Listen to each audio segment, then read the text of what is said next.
Yes, my lord.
Yes, a normal person. I didn't know how to word that, but you guys get me. I feel like in the past we've had like, you know, normies on here, and then Darnell just interrupts. And they're like, oh, what who's just fucking randomly talking?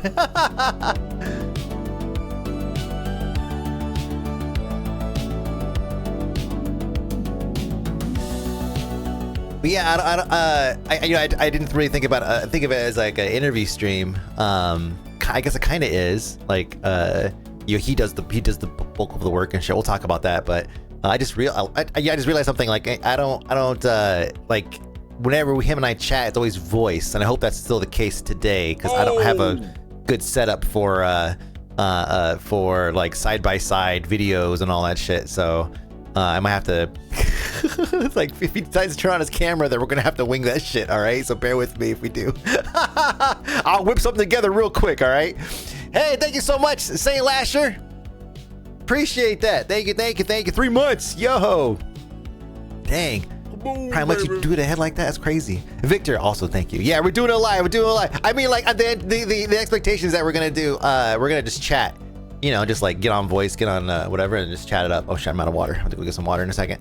But yeah, find the old the old game breaker. Bro, I probably still have that somewhere. I'm not gonna lie. The problem is the old game breaker, and some of you guys remember this. The old game breaker interview layout or like your podcast layout was like 4:3. It wasn't even 16:9. Carrie just like did not want to go 16:9 for the longest time, man. He kept us in the fucking Stone Ages for so long. It was so crazy. I'm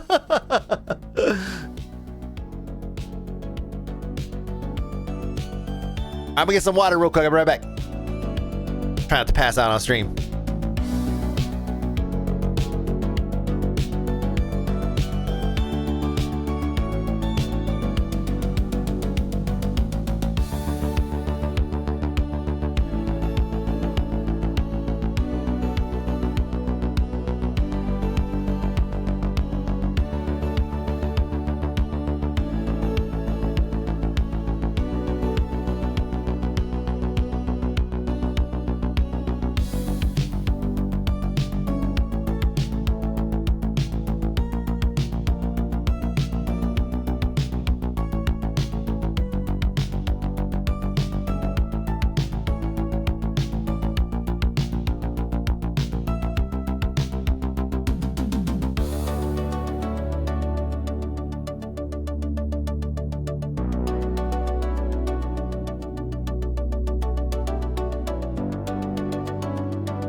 All right. I got my water. Okay. What up? Hi. So what's up? Oh, it looks like James is ready. Okay, I'm gonna call him up in a second. I just need a moment. No sleep, no hydration, just no nothing. Just eating fucking bananas and winging it. Ugh.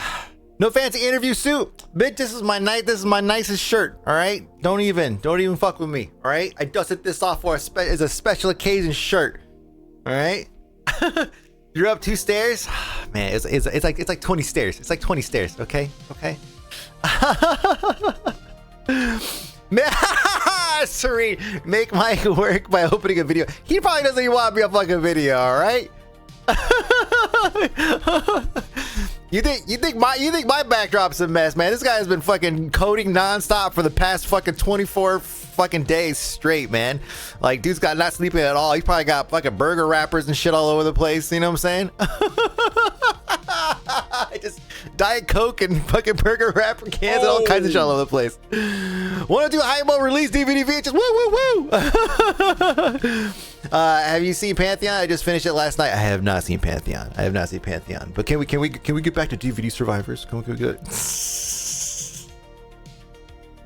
I'm gonna be like, what's his face on fucking Reddit? Can we make this about Rampart? Backdrop is in the theme soundtrack maker. Yes.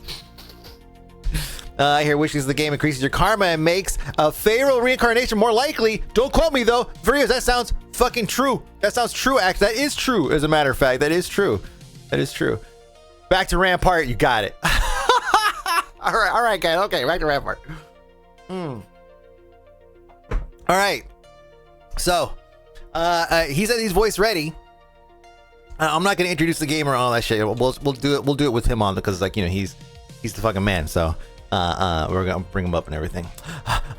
Oh, there he is, right there. I'm good for video. I actually took 1 whole day after the expo to clean. Son of a bitch. Also, chill mode today. Voice is easy. Yeah. I could do video though. I could just take me like a minute. It'd be janky as fuck, but I could do it. I wouldn't be able to have here's the janky part. I wouldn't be able to have your video and the game on screen unless I like window picture because it's just gonna be like, you know, full screen on my main monitor, which is kind of like jank. Is that jank? I don't know how people do it. I don't talk to people anymore. Oh my god, beer viewers, the riot, dude, they're already rioting. Okay, let me go and call them up real quick. Be normal, chat. Okay, hey, joke, it'd be funny if you played a marathon for 40 hours, it would uninstall itself because you finished the fucking marathon. Yeah. All right, be normal, okay? All right, don't do weird shit when we have visitors. All right. I already turned off Darnell because I don't want him screaming in his fucking ear. It's like, we got normal people on the stream, okay? We got normal person on the stream. All right, I can't have your boy Darnell says. It's like, I doesn't trust you. That's right.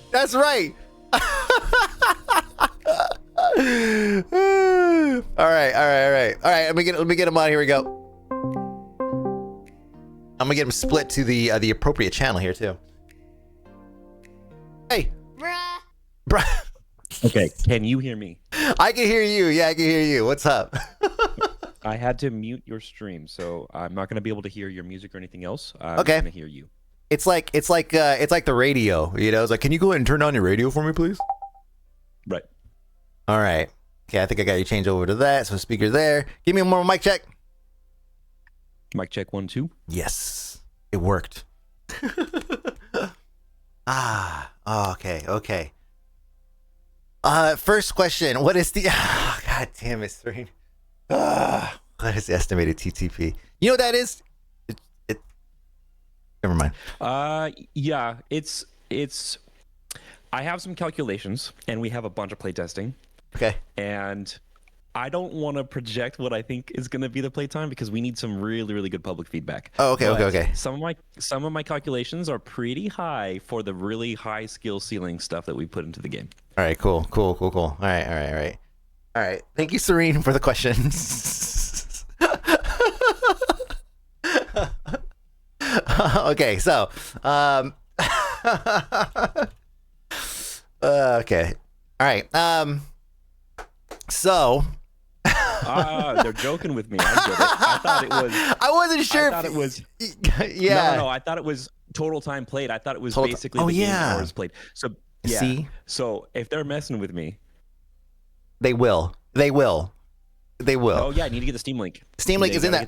It's if you exclamation mark DVD, exclamation DVD. Now I'm gonna pin it. Let me see. Or you guys won't do it in a second. Is this game hand drawn? It's hand loved or whatever. I don't know. Let me pin this. Boop.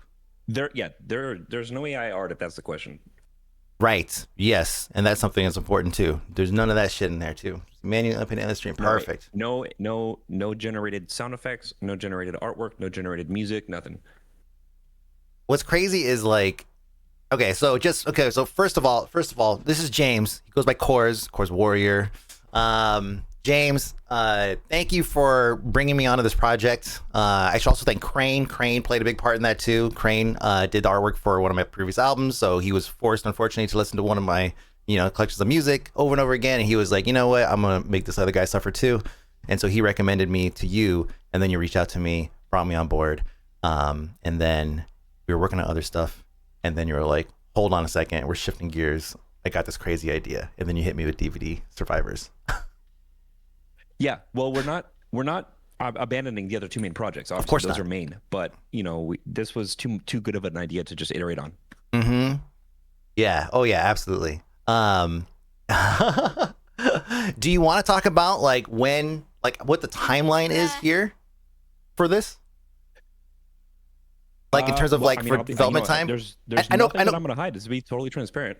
I know conceptually, this is not new, but for you, but in terms of you know what, it's time to get started on this project. Do you want to talk about that? Yeah, sure. So, big background. I think I've shown you. I have a folder full of 120 different projects I've worked on over the many years, where I've started stuff, not finished stuff, played with this, played with that. I've been doing this stuff for a long time, and I'm a huge fan of games like Robotron, Smash TV, Gauntlet, Geometry Wars, Asteroids, Space Invaders 3D is one of my all-time favorite arcade games. And I've always wanted to do something in this category.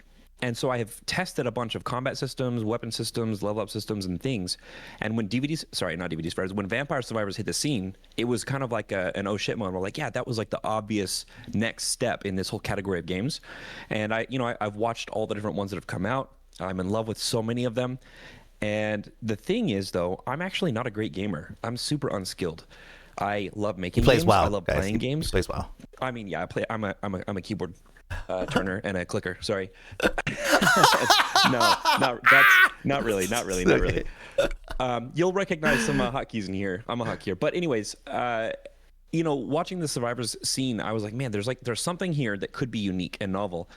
And I had a couple of these systems, built out into other games over the years. When I saw that video on Twitter that I showed you, was that professor where he had that bouncing DVD screensaver going around the screen, and everyone was numbers, cheering it or whatever for the students, and they were all cheering it. I saw that, and it was actually 1:45 a.m. March 1st, so 3 weeks ago. And I saw that video and I was like, oh my God, I don't have time to do this right now. I just don't. We're prepping for Game On. We're doing the expo. I've got Star Boys. I got to get that demo finished. I got Blood Rust. I got to get that demo finished. There's no way I can add another thing to my tracker, my workload. But I sent a text message to my mother, and I was like, Mom, I got a good idea. I shouldn't do this. But you know how it goes. When you have a good idea, they say 7 people all at once had the same idea. And I said, screw it. I'm gonna make this work. So I did 7 straight days of hardcore crunch. It was 22 hours a day. I was sleeping about 2 hours a day for the first 8 days of this month. And I got the first, I think I wouldn't call it rock solid, but basically the foundation rock solid, ready to go. Game was playable. It was the proof of concept that was this could be a thing. I just did, I've done probably, in actuality, probably about 40 or 50 game jams over these last 20 years. Wow. That are 3-day, 5-day game jams. Yeah. So I basically went into game jam mode, and I was just I'm going to do this, but it's all solo. And then, of course, I pitched it to you, and I was like, hey, man, that whole conversation. Hey, I have this placeholder music in there. Yeah. It was the main thing that motivated me, right? Your feedback, your response, you were positive, dude, let's do it. So yeah, I did that crunch. And then of course I once in the March 8th came, so that's what 7 days of work. Then I switched back to the convention prep. We got that done. We got over to the convention. We got. I mean, you saw that, the pictures, the feedback, everything was amazing. We had this game at the convention. We had the other two at the convention. It was all incredible. And the whole time, it was so crazy to me. Even though I have an extra 9 months of development on Starboys, plus the 7 years prior on the first version of that game, and then the probably 3 or 4 months of work on Blood Rust, the feedback was all centered on DVD Survivors at the convention. Like, I mean, we had feedback on the other ones. We had a crowd on all 3 games. But this one, for some reason, was just drawing people in like crazy. So as soon as I got back, I did my 1 day of like 20 hours of sleep immediately after the convention. And then the next day, I just did all the office cleanup. And then I jumped right back into this. So there we go. Basically, from the first of this month till today, we've had everything that we put together in this game, plus the work we did over there. This is really only 25% into this project. It's crazy the pocket of time, like a very large pocket of time that you spent just like, I mean, building the, I mean, you got to think about it, guys. Like, you don't just show up and they just have like the walls set up with the TVs and everything there. You know, like you got to build all that shit out. They give you just a square on the floor and then they're like, here, go. And like, so he's like, at the same time he's doing all this stuff and not sleeping and also being, you know, a dad, like he's also like banging out, like building these structures and everything so he can mount the TVs and get all that, and then building the system that actually runs. You had one system that was running all 4 demos, right? Yeah, so I built a booth launcher. Again, I'm obviously able to leverage old code that I have built for many, many years. But the booth launcher executable lets us bind controllers to whichever application I want to run, and also route the video and the audio out to a specific screen. So I can hook up like one device to multiple TVs, and I can just plug everything into that, and then the application will just let us as the booth managers just move stuff around rapidly, redeploy the software, whatever. So people that walk up can grab a controller and think, you're like, you know what? I don't want to play this anymore. I want to try the other one. Cool. I just press a button. It switches over. It either moves the apps to different TVs or whatever. So I built that. I mean, that really wasn't that hard to make because it's really just simple process binding. That took a couple hours. Yeah. One computer that plays 4 different monitors, 4 different games. Oh, yeah. It was easy. It was just... Remember, it was 8 TVs. And you know what's crazy on that part?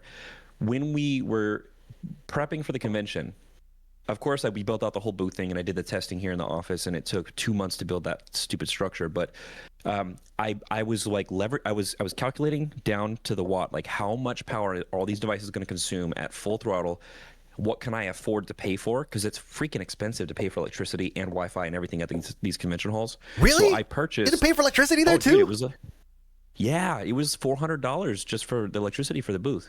Yeah, and that was only, so that's the thing, is that was only one 20 amp circuit with 2,000 watts. So I basically had to build that booth launcher, or else I wasn't going to be able to run the convention because I couldn't afford to add the second circuit to run the second half. That's why I was cutting my devices in half, dual launching clients, and trying to route it out.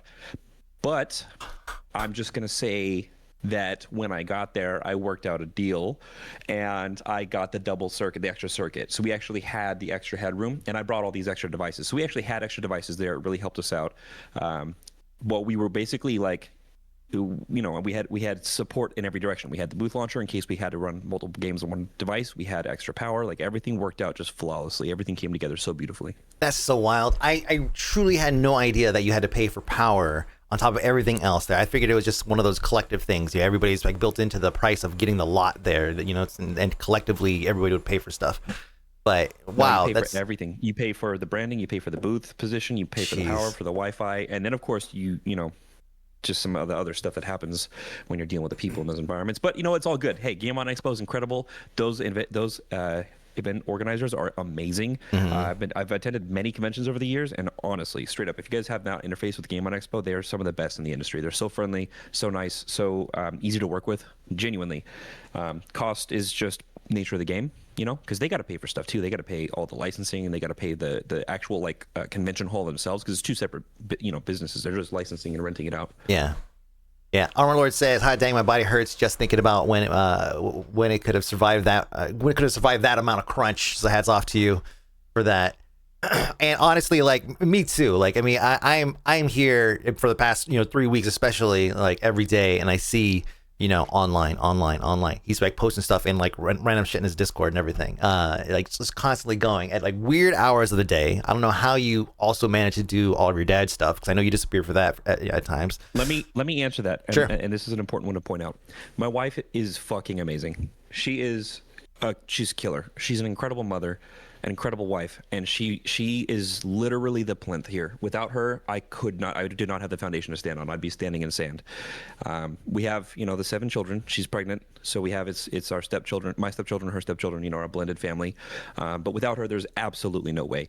And incidentally, in these last 3 weeks, her brother actually came out from California. He moved in with us for just a very short term to get transitioned over to Arizona to live out here and start his career out here. He's got a geomatics engineering degree, I think is what it's called, and he's working in land survey management and stuff. So he's staying with us, and out of nowhere, he showed up, and he immediately was like, "Yo, bro, how can I help?" So on the part of like getting the stuff built at the convention, managing the booth, building that wall, just getting everything, I've had extra hands. This is not solo. As much as it looks like it's solo, and it is in a certain sense, I'm standing on the shoulders of a bunch of people who are backing me. Not to mention my mother, my brother, my stepdad, all of my friends. I mean, I had friends show up from out of state just to come support me at the convention. Some came to work and then like play games with people. Some literally just drove across the country just to come see me at the convention. Like I have a very, very strong foundation that without them, there's no way. It's emotional, it's physical, it's financial, it's play testing, it's everything from the ground up. So it's not me, it's everyone around me. You included, man. You showed up, you stood up out of nowhere, and you were like, bam, I'm here to help, let's go. I feel my role as like the reiner in of people like slowly kind of come into formation. It's like, don't work on this, just work on this. No more features, just bugs. That's the most important thing, right? Scope creep is always always the killer, and I think that I have managed to pack in here an amount of scope that people are going to be blown away by, despite the fact that we have cut a bunch of features out of this. Yeah, no, it's rich. Like, it's not just a DVD logo bouncing around the screen and you just pew pew pew. Like, it's rich, man. There's so much stuff in this. It's actually it's insane. It's insane. And I'm we're gonna play in a little bit, but shit, that's what DLC's for. Oh, that's right, that's what DLC for, more features and everything. No, you already have plans for a content drop, a feature drop coming up. By the next expo, Level Up Expo, right, in Vegas. Yeah, Level Up Expo, April 24th, I believe. So basically, we're getting to this thing right now, and then for the next month, I'll be crunching on essentially the first DLC/expansion to coincide with that weekend. So there'll be, I don't want to call it an overhaul, because I kind of want to make sure that we have like a distinction between the two states, because if I do any major changes that people don't like, I don't want to force people who like this version, so to speak, to get locked into dramatic shift. So I'm not sure exactly how I'll branch it out, but I'll make sure that it's respectful to kind of like two different paths, where it's like core game and then the content ad, however we do that. But yeah, basically big content drop that we'll be working on for the next month in preparation for Level Up Expo, Las Vegas, Nevada, and we'll be showing the game there. I've got some people helping me out getting the game over there, and they'll be in the kiosks that we're setting up with them, and then also in their playtest area. It's amazing. One thing that I thought was impressive, and this is like totally really just for the coder people here, is that the game is only 24 megs or something, right? How big is it? Hold on. No. It is 24 megabytes, but that's your fault. That's right. That's right. It was my fault. Yeah. Literally 13 megabytes of it is just your music. Stupid music, man. 23 So no, I mean, the thing is, because I'm using a lot of code to generate like the actual art form, like I draw the shapes in the code and then it just generates them at runtime.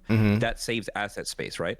And then Kenny.nl, right? He does freaking incredible, beautiful sprite work. That's open source, free for the community. I've been a huge fan of his for many years, like 14 years now.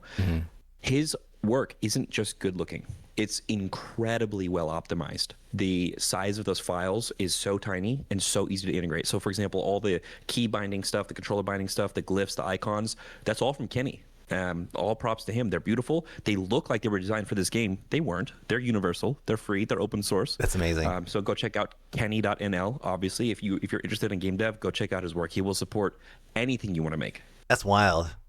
I mean, just last night, redoing some of the artwork and everything for the page and for everything else, and then for the game, kind of redo the DVD logo itself. Like what you're seeing on the screen, this is the old DVD logo, and the old, you mean like 16 versions ago? Yeah, yeah.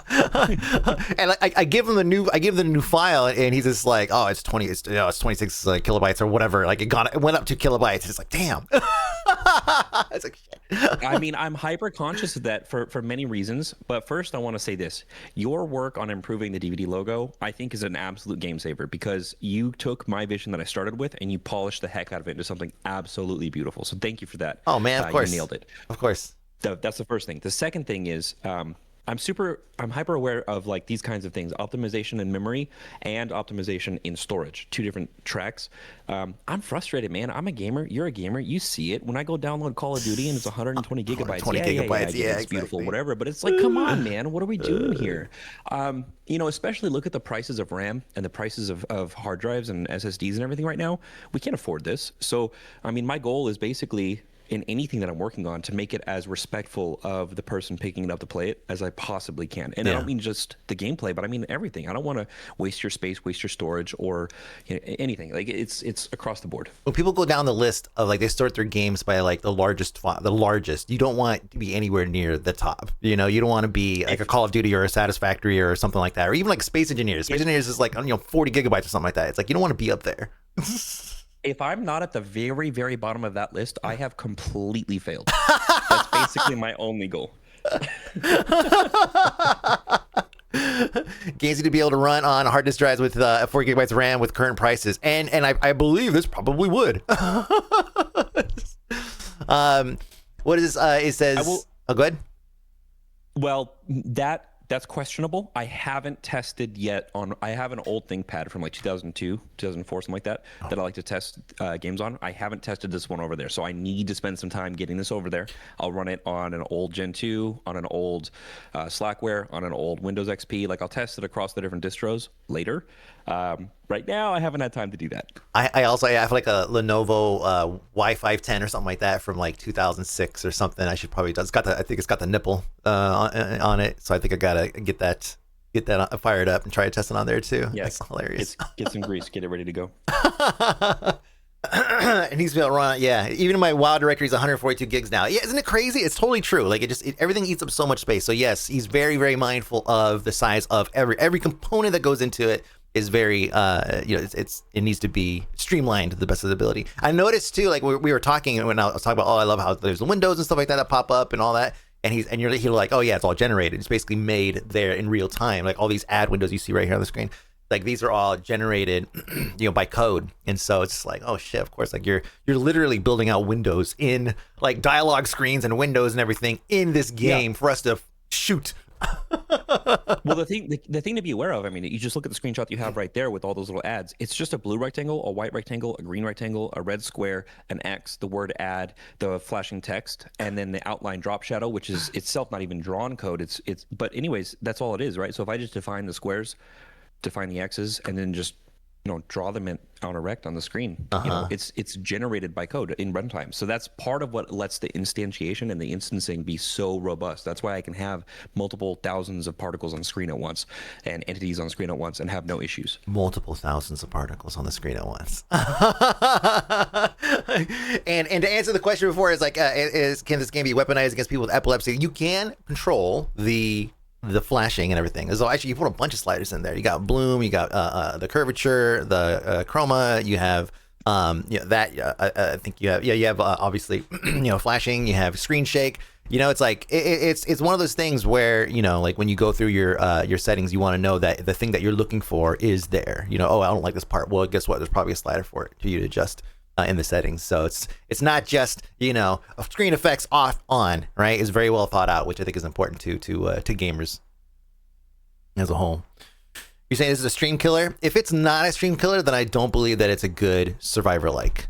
It has to completely destroy the compression, artifacting, and all that stuff on a stream. Otherwise, I believe that we have failed. Dark Saiyan asked the most important question. What's that? Does it have? Does it have a screensaver mode? It does. It does have a screensaver mode actually, and you could just leave it up and have it just bounce around on your screen. Let me go and fire it up actually, and I wonder if I can share it with you also while I do this. Now this is the definitely final render, right, of this game.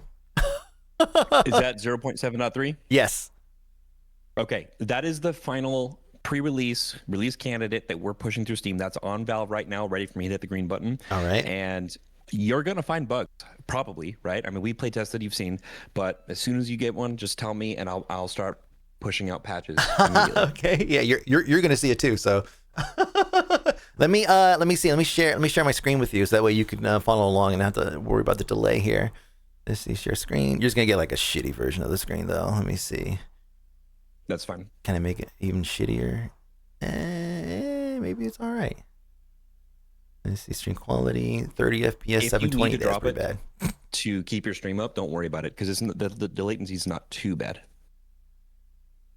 NVIDIA app. Oh, I didn't like that. Oh, did it just kill the stream there? No, it's because you're opening it from a compressed folder, right? No. Or no, I think streaming pissed off the NVIDIA shadow play. It's all right. It's coming back online here. I just got to get it open. 1 second. Nice. NVIDIA crash Windows. Sweet. I have not even opened the game yet, just so you know, chat. This was Discord and NVIDIA not getting along. If you need, like I said, cut Discord. That's fine. No, you're good. You're good. We gonna make this work. We gonna make this happen. All right. We're gonna try this. Pipes or the Windows 3.1 maze? No, come on. It's DVD Survivors. What do you think it's gonna be? Here we go.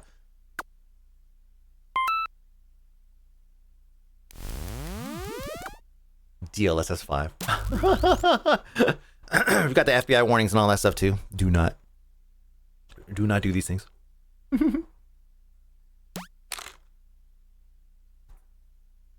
You have been warned.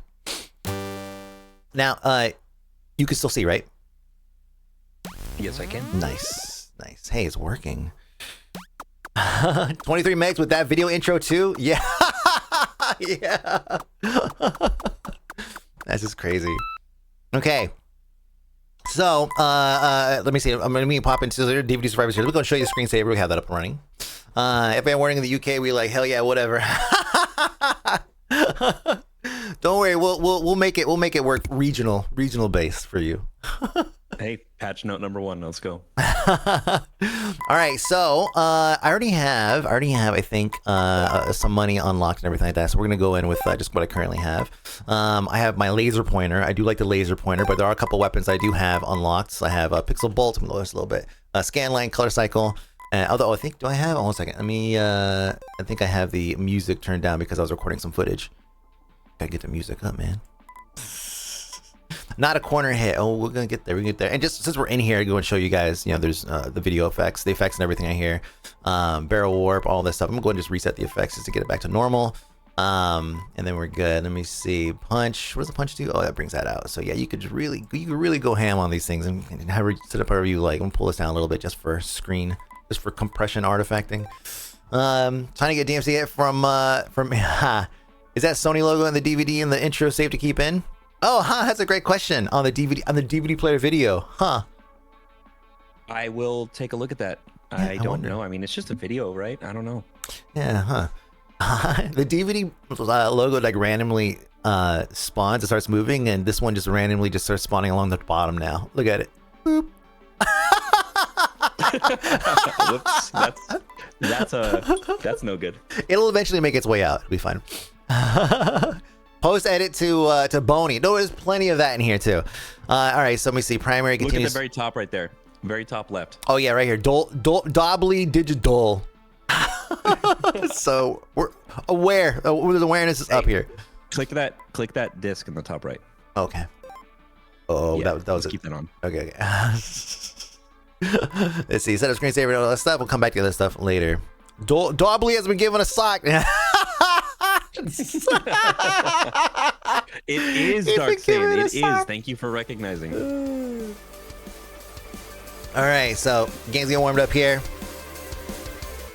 Oh, the music. Oh, the music continues to play even through the menu. Okay. Not big enough. Well, once things get going, there's a big head mode, by the way. There's a big head mode, so don't get crazy. All right, now this is where my clicking skills comes in. Everybody knows I'm really good at these kinds of shooters and shit like that, so. We already see big head on the right. Damn. Let me see. Buffer projection size, continuous beams along a cursor line, sweeping line of damage. Just going to add a new weapon just for some variety here.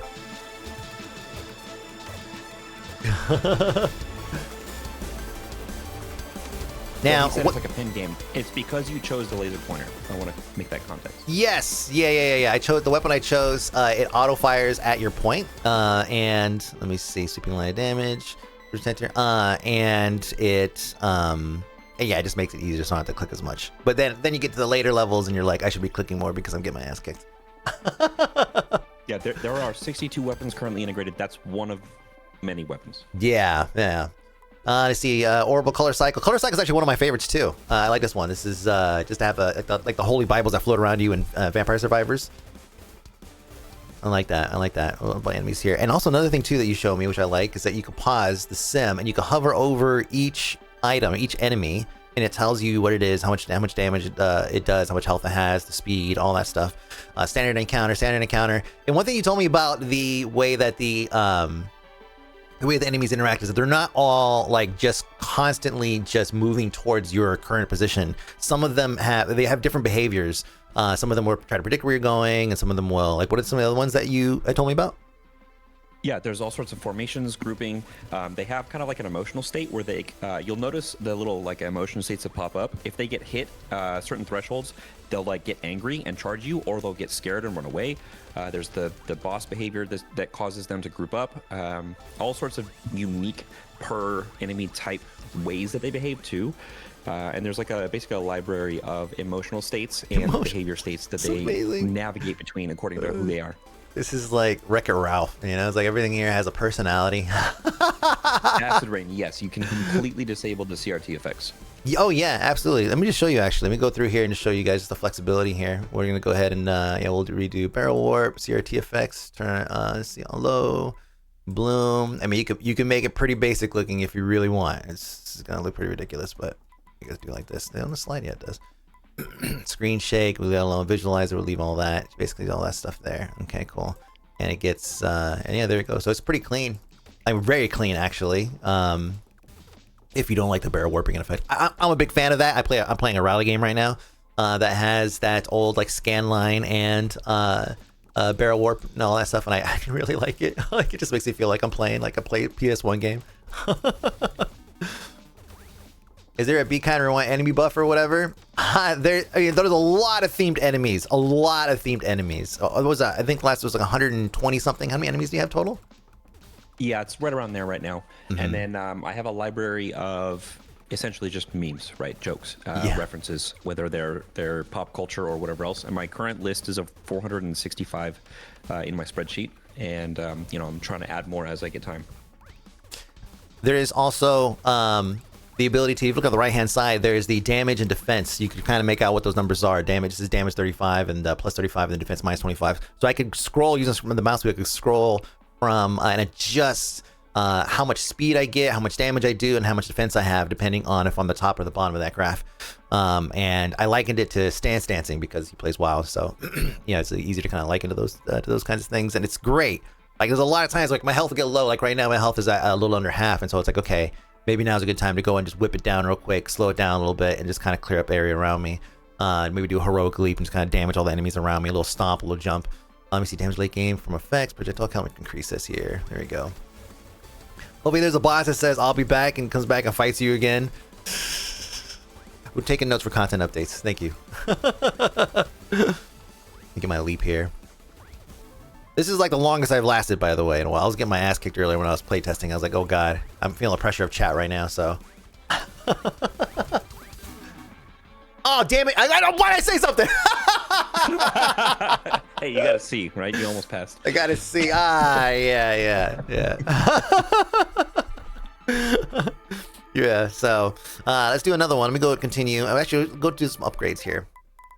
we go to what is it under tune in? That's the change of things. The showroom, special features, and then here's all of your upgrades, stat upgrades, weapon unlock, special items, and then just resets. One of the first weapons I unlocked was a laser pointer that was on James' recommendation, and I do love it. Continuous beam, just constantly. But let me see. Explosions at past positions, corner strike. Now you can unlock somewhere around here the ability to have two. Let me see. Dual boot, Special right? weapons. Yeah, here it is. Dual boot.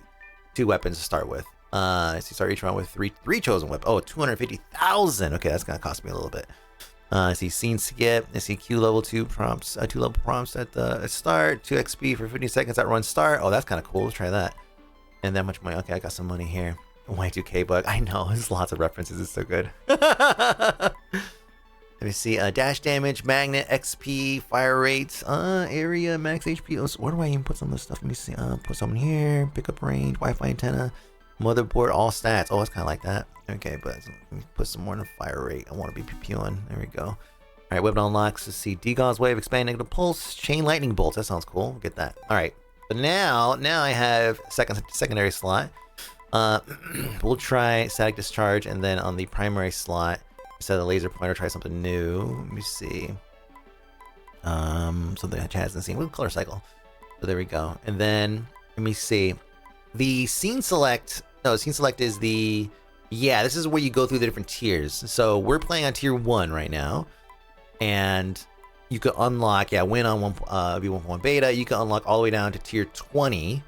And have you play tested all 20 of these tiers? Like, how did you come up with the? Yes, we have tested every single freaking thing. We have tested every single weapon. I've had the kids play testing. I've had my brother-in-law play testing, and I have been doing hours and hours and hours of play testing.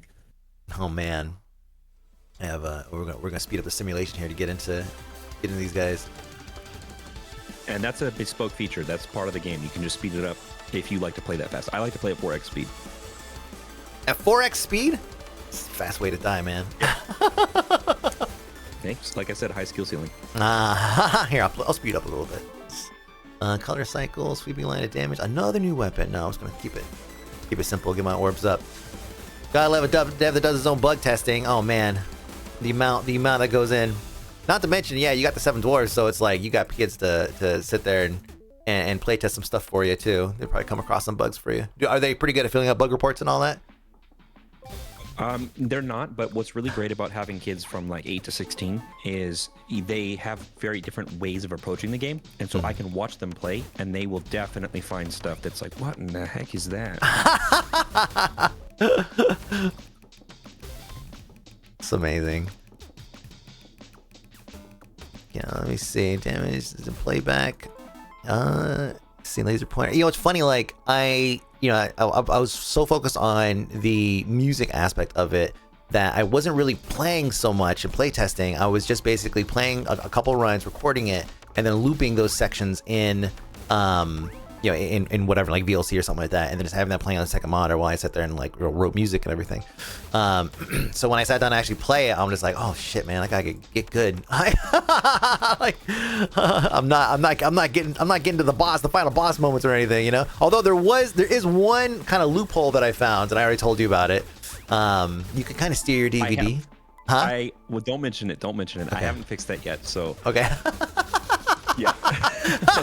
All right. So of course, I found a loophole on how to get progression pretty quickly, and I exploited it, of course.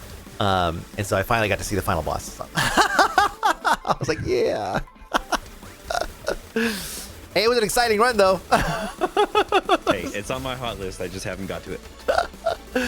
Don't worry, the people will figure it out for sure. You'll get feedback on it. This is why you don't have online leaderboards just yet, because in every game that has online leaderboards, there's always somebody that figures out some kind of exploit and end up milking it. Yes. So I'm not planning on implementing the Steam leaderboard tracking until the April content drop. That way I have a good solid month of playtesting from people and just kind of finding those issues. That's perfect. Hell yeah. Oh my gosh. Yeah, I'm loving the chain lightning. That's great. That with the color circles. I love it. I mean, these games are great because of the color combinations, the weapon combination stuff you could do. You have synergies and all that stuff built into, and explains the synergies on the weapons when you buy them. Let me see. Let's see. Anti-burn, evolve. It was evolve with pixel density. Here we go. So you get this, and you know that eventually is going to evolve with your other weapon. I'm gonna get that now, actually. Yeah, it's both. It's the passives and the synergies and the evolutions. All three separate systems integrating together. Damn. All in like 2.5 weeks worth of work, man. It's just the craziest thing to me. Chapter 4. Oh shit. Okay, I don't want to talk. I don't want to talk mess because this last time I did, I got annihilated. So I'm gonna slow myself down a little bit, raise my defense level up some, and go from there. Yeah. We're making it to the end of this time, chat. We're gonna make it to the end of this chat. Got some NFTs I got to blast here. Oh my gosh. Let me do a heroic leap. Oh, the slow motion. Oh, the slow motion leap was sexy.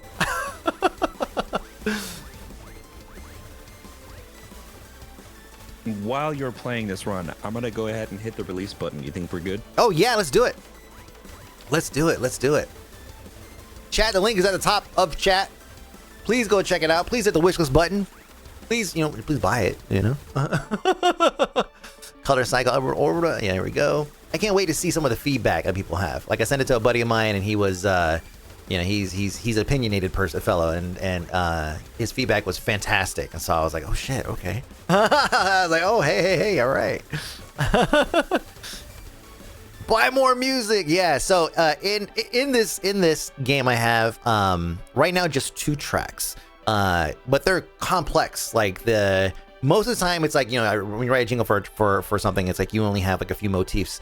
And in this one, because of how long the game goes for, I had worked on several motifs, like 7 different motifs, and then whipped together like the version you're hearing right now while we're in the pause screen, which is more of an ethereal kind of mix. So it's the same stuff, but it's like it's stripped out, and I focus on different instruments, a little bit of reverb, a little whatever, to kind of give it a softer. That way, when you cut to the screen, instead of it just being like, some games, it kind of just like lower the cutoff, so they lower the high end, so it feels muted and stuff when you go into this. Instead of that, it just it cuts to another track, and then it seamlessly cuts back to the good shit when you come out of it. Fma, what is the middleware? He literally just like coding them shits together, man. This guy, like, he does everything like the Matrix. I assumed there was some drag and drop element, but that is not the case. Is that right? That is correct. Your files are just converted bytes, hex code, and then pulled in. There is no middleware right now. The library I'm using is Raylib. That's basically an open source game graphics pipeline and game engine supporting pipeline, but it's not actually a game engine. So it's just Raylib, C, and whatever assets I pulled in, like your music, the Kenny assets, and whatever else. It's amazing. That's amazing. It's so good. Yeah, seriously, it's just like I don't even see the code anymore. I just see blonde, brunette, redhead. That's it. One of the game is so small. Yep. Yeah. Go ahead. Yep, it's just pure C. No, nothing else to it. Stop this guy. Yeah, I'm looking forward to. Hopefully, we can make it out there. Dark Saiyan, you probably are. I mean, I just barely hit the green button. Oh, nice, yeah. Check it out. Get it. Share it with your friends, right? Share it with your mom. I mean, as we can hear, moms support this stuff too. I'll send it to mine in a little bit. She doesn't even have a Steam account, but fuck, I'm gonna send it to her anyways. My son's gonna come home and he's gonna have this game installed on his computer. He's gonna be like, Dad, what's this? Stop installing stuff on my computer.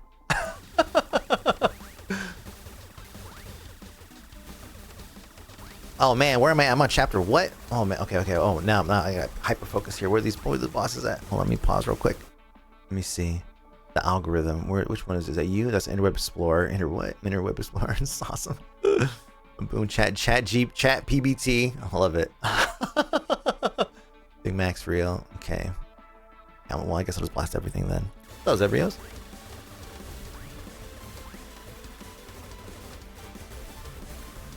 Oh man, I'm really having to use all my abilities now. The leaps, everything's frozen. Go. I don't even use the damn abilities.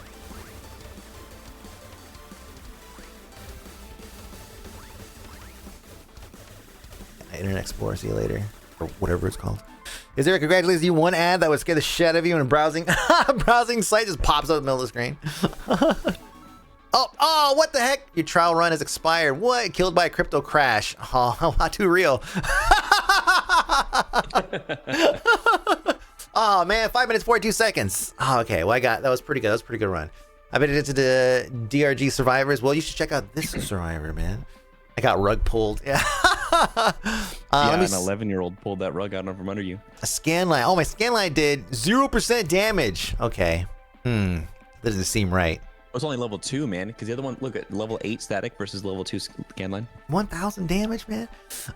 Static death. My static death started, so I started with that. And then, yeah, the laser pointer is just too good. Color cycle, obviously doing work. Everything I pushed through. Is there a time limit per run like in Vampire Survivor? 8 minutes, right?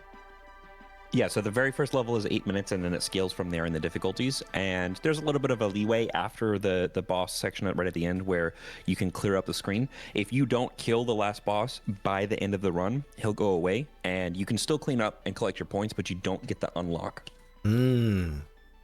Oh. Let me see. What have I unlocked here? See, so I've unlocked the next tier. I've already unlocked the next tier because I just played. But yeah, it's gonna take me a while to get to this. But that's the whole point of incremental upgrades and everything. Throw some points into here, get stronger, get better. 11,000 is plenty to throw into a whole bunch of things, actually. Let me see, and then tune in. So tune in. You want to talk about this section? Yeah, the tune in.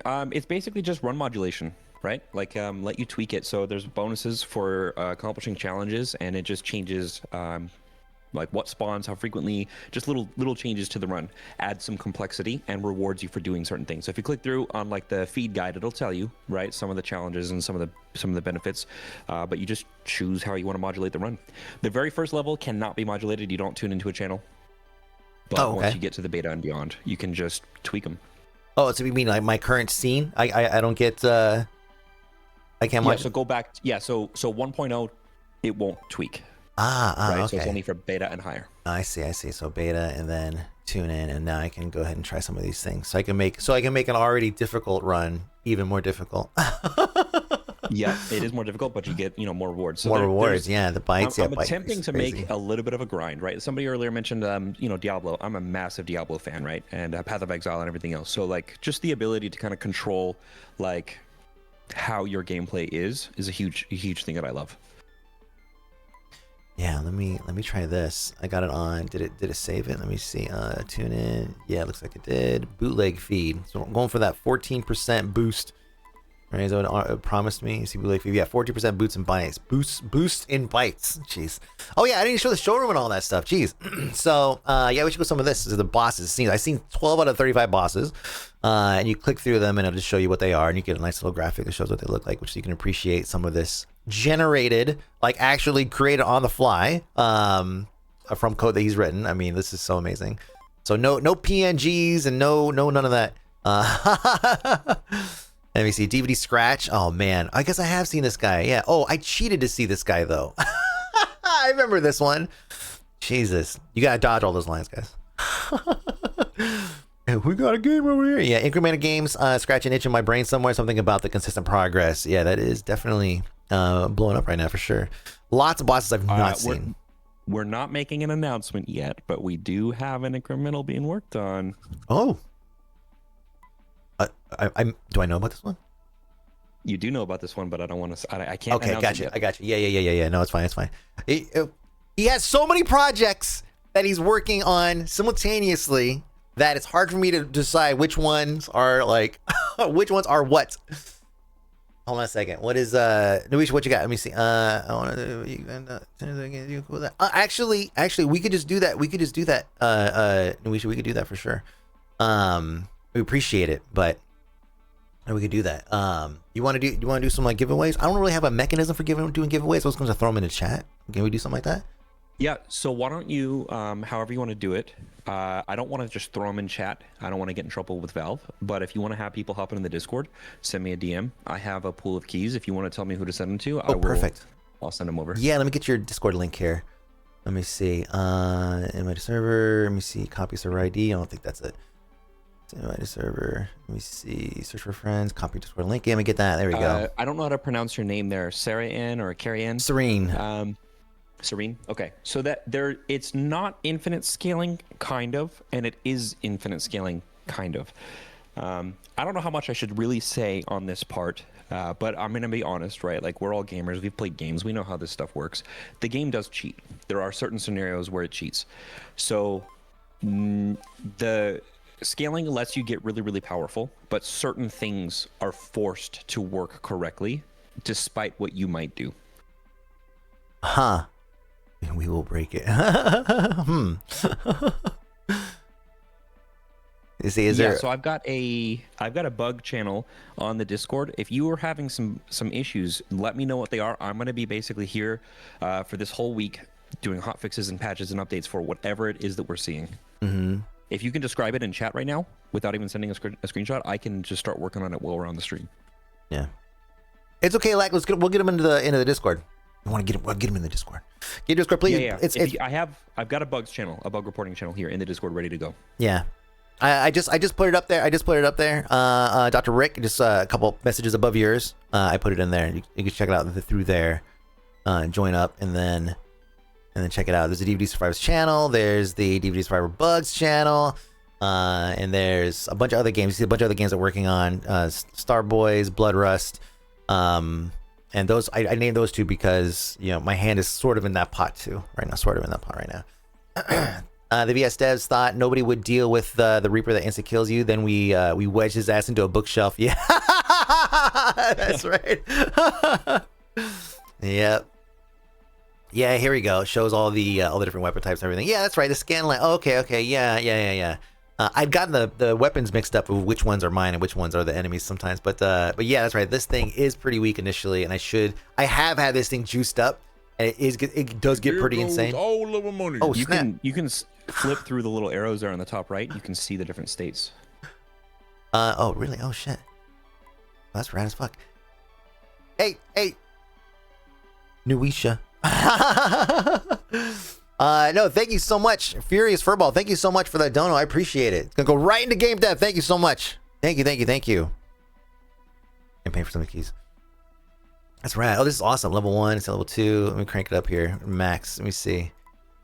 And then focus. Oh man, focused offense control. Color difference here. Full stack. Holy shit! Wow. I guess I should juice it up a little bit. Pixel bolts. Whoa! I have not had it this high up. Yeah, it really does start off simple and then incrementally gets to insanity levels. Okay, wow. The color cycle is one of my favorites too because again, it just kind of whips around. It gives you a little bit of a peace of mind as you're kind of floating around there and you're driving through things. But yeah, I didn't have it to the point to where it's like half the map. That's wild. Oh, wow, you got 25% raise. Hell yeah, bro. Thank you, appreciate that. Robo, thank you. New music. Yes, right. New music, new game. It's exciting. Let's see. Oh, this defrag beam. Laser pointer. Yeah, laser pointer again. That's like my number one. I love that shit. Blue screen. Nice. Trigger that shit. Format C. Oh boy. You'll notice some of those are not working right in the showroom because of how they actually integrate with my combat field. So I need to basically spend like a whole day going through and recrafting some of these for the showroom. Right now it just pulls it from the gameplay field, but because the rest of the effects are not integrated, the math is wrong. Oh, I see. That makes sense. God, I've seen 9 out of 62 weapons evolutions. I've seen 3. I've seen gigapixel laser. Again, I think I cheated to get that. Optical rail, nice. Level form. Optical rail is absurdly powerful. Yeah. But it has a downside because of how it aims. So it's one of the skill ceiling weapons. Oh. Oops. Oh no, I'm tuned down here. Let me go back to the showroom here. I want to see some more of the synergies, passives. God, it's beautiful. The variety of stuff that you had put in is just crazy. It's just absolutely crazy. I love it. Let's see. Tasmania, these are achievements. Now, you don't have Steam achievements. Or do you have Steam achievements set up? I do. Yeah. Oh wow. When did you find time to do that? Because because they have an API. It's pretty straightforward. You just hook them up and you make calls to their Steam API, but you don't get Steam achievements right now because you're on the dev build. I want to, dang.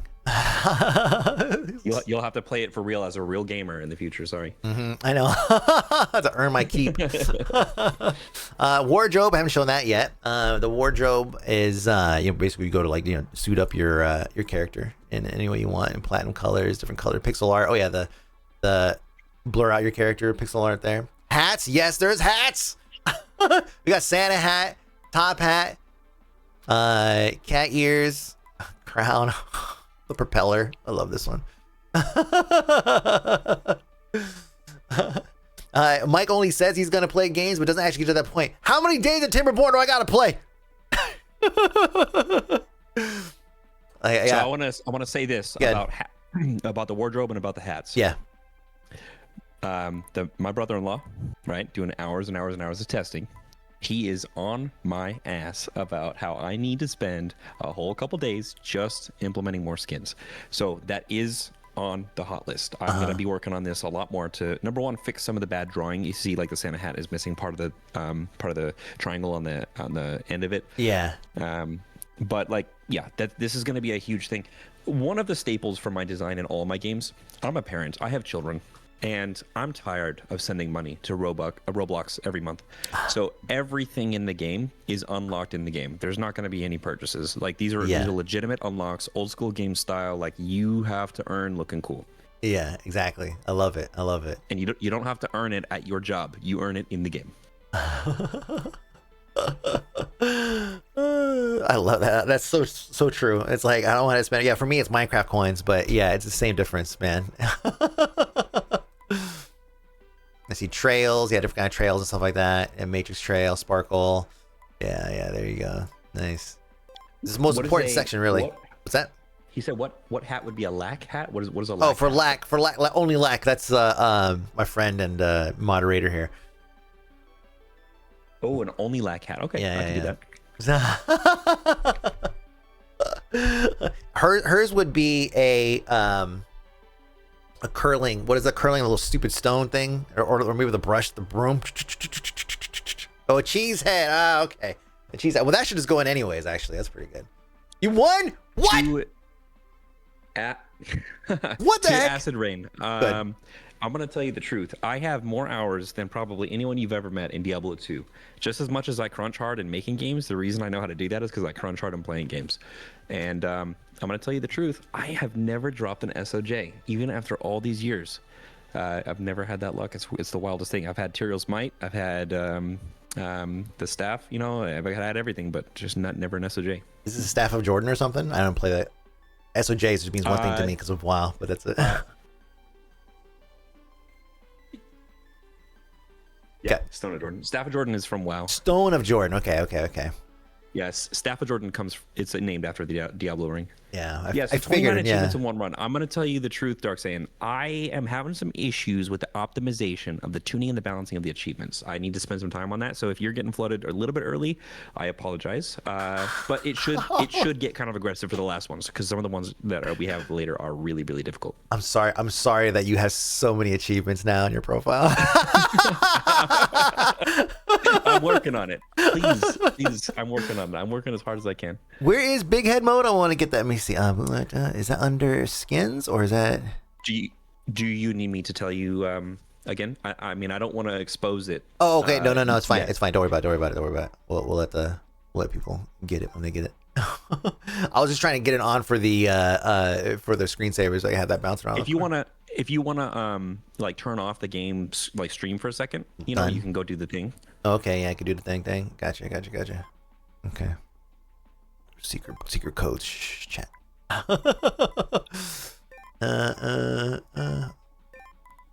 was gonna click on all this. No, shit. No, stop. Clicking a lot hurts my hand though. Get the laser beam. The laser pointer. You got it. Did you get it? I think I got it. Yeah. Okay. See, and is that a wardrobe thing? I forget, or is it a? That's where I don't know where it's at. No. It's I typed it in Discord. Oh, you did. Thank you. You may need to be in the game run. I don't remember.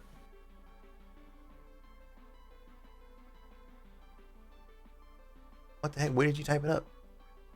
In DM. Oh, really? No, that's not right. I did not. I typed it in the wrong place. Whoops. Okay, now it's in a DM. Okay.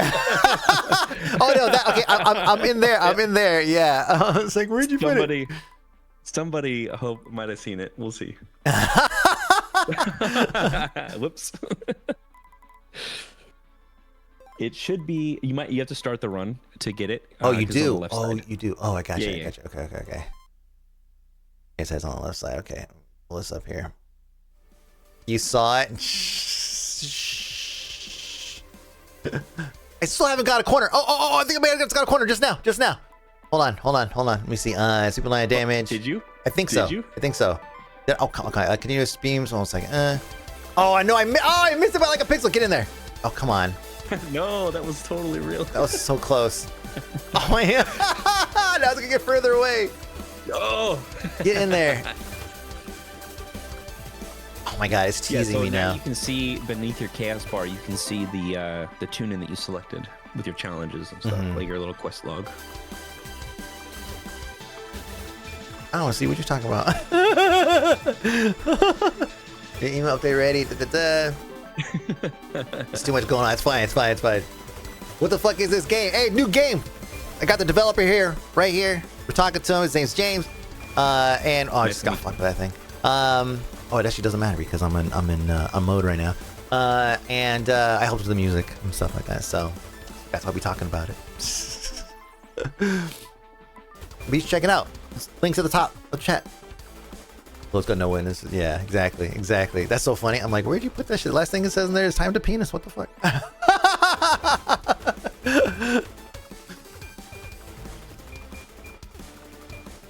I feel like now I'm definitely in cheat mode here. What's the 1, 2, 3, 4, 5 squares? You can have items. You have items you can activate, and I've seen them do a multitude of things. And yeah, the pickups and all that shit. Let me see. And you can always pause and then hover over things. So here it is right here. So three times player speed for 5 seconds, and it's a cooldown based thing. So I'll go and activate that. Increase my speed a little bit. Although I'm already like maxed out because I cheated. There's no way to automate the click attack, is there? The laser pointer is probably your best bet to get started with. That's one of the reasons why I was doing it. But you could also rebind. You could rebind your main click button. So if you have another key that you'd prefer to use, you could totally do that. You know, like for me, sometimes spam with the 2 buttons a little bit easier. And so you have options there. So there is a feature in the game. It's got full gamepad support and Steam Deck support. Obviously, we're not approved on Steam Deck yet. Valve has to do that playtesting when I submit it. But regarding the automating the click attack, there is an auto clicker weapon, and also there is the way that the gamepad works. I have 2 different methods of attacking.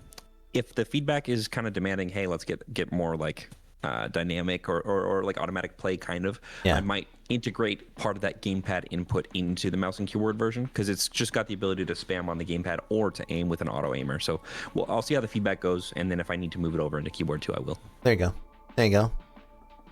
Yeah, and I think you already mentioned the autoplay, right? That's also a function too. Like, not necessarily that you want to do that, but yeah, you have your autopilot, right? You could flip him on, and then he plays. But if you turn on the autopilot, he cannot unlock a level for you. Yeah, I'm telling you, man, you're dealing with a lot of like old gamers in here. So I knew that.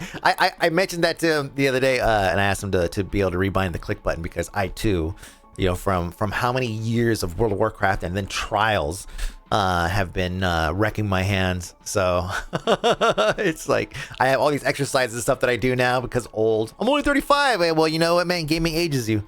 I'm an old gamer. I'm a vet, you know. All right, let me see. I think I got a bunch of unlocks here, and then I cheated and moved myself a little bit forward in time here. Let me see. Major line of code. Let me get that. Oh, here we go. Now shit is upgraded. Now I can just blast. Now it looks like the trailer. What is that gigantic thing? The cloud. Oh my god, of course. Dude's hovering just barely off screen here. You peak at 14 as a gamer. I mean, look at like StarCraft, right? Look at StarCraft 2. I mean, it's effectively like that. Like once these guys go to you know, especially, you know, South Korea, they have their mandatory service, and once they go to mandatory service and they come out, you know, they're like 24, and that's considered like, oh shit, like, I don't know if he can make it anymore, you know. But they usually find a way to come back, you know. You see Sam play Ultra Kill. These damn kids and their reflexes and good tendons and shit.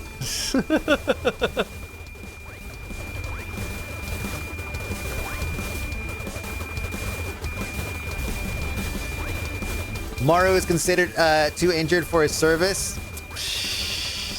That's amazing. I remember when we lost Classic. I was upset. That was one of my favorite players. You watch any StarCraft, James? It's okay if you know. Do I watch any StarCraft? Yeah, competitive I like StarCraft. to watch them at BlizzCon, right? Like I watch the Yes. tournaments every year that I go. Oh yeah. And I don't watch it so much anymore though. You know, it's been kind of got faded off. Oh, the same.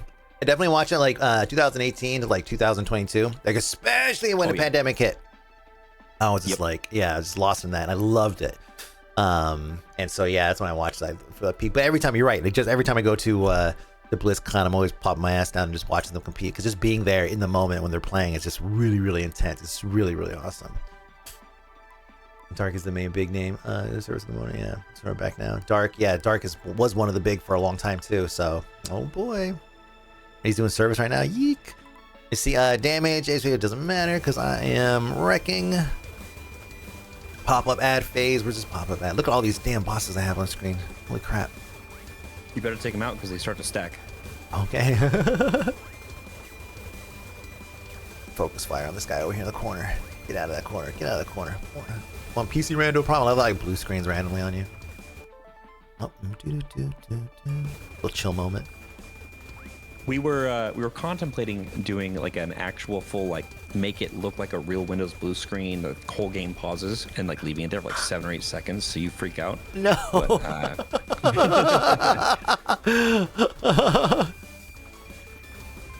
little kernel panic in the corner. I love that. Just shaking. The dinging. You might have the game sound effects too high compared to the music or anything else. Yeah, you know, I do have everything. I went through and I maxed out everything except for the music.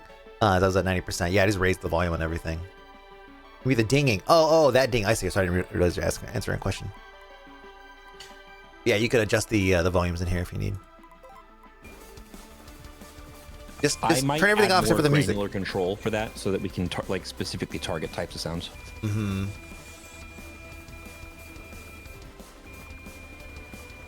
Yeah, thanks for this. Just good. Thanks for the feedback. Yeah, good feedback. Please, if you're playing it, which you should be, you should go check it out. Steam link right up there.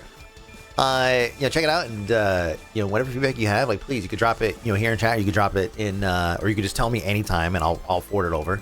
And then why don't you drop the sound effects to like 60%, just to, because the ratio is kind of built around that. I got you. Okay. I think that they're hearing it really loud compared to us. Oh, are they? Okay.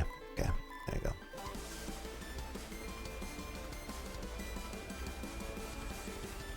I also have I'm also putting out 4 bazillion DPS on these things, so we get the wrong tooltips for some of the special items. You only have one enemy left. I hope he didn't get stuck in an infinite recursive loop. Oh, it's no, he's okay. He's hopping around all over the place. Yeah, so you're in the clear state. I think you did kill the boss, but this is basically just clear up the stage, collect your points, and then spend them. Release. Oh, that's why it's all empty right now. And by the way, I was cheating. I was in effectively God mode, so that's why I just kind of skipped everything. I was like, all right, back to the menu with you.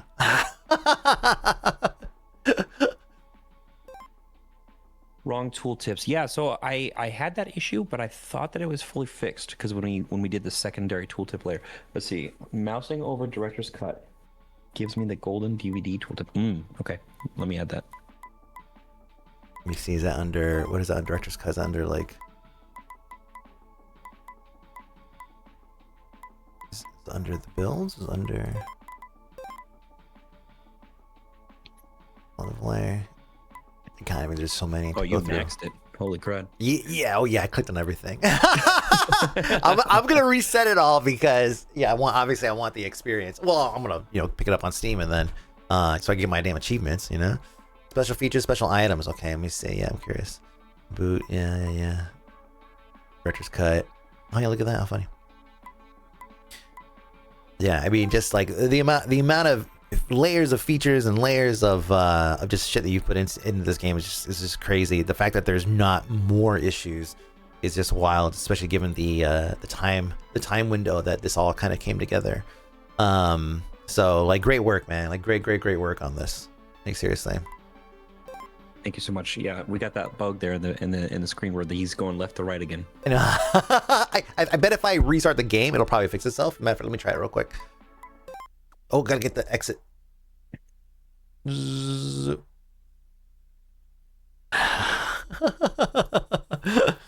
me fire it up again, and we can at least see if it's an issue that is. Oh yeah, there you go. So it's like it was just totally random, and honestly, it may not happen to anybody ever again. Might as well play the release game then. Yes, actually, that's not a bad idea. Let me go and pop out of here. It's gonna take a long time to download if you get it on Steam. Why is that? It's because it's 24 whole megabytes. Oh no! Let me see. I'm gonna see the Steam page live. Oh yeah. Yeah, there it is. Nice. 12% off, $4.39. There you go. Signal Spike Games. Hell yeah. The recommended games similar to what I played. I don't know if you have a say in this, but the fact that it chooses Cookie Clicker and Megabunk is just perfect.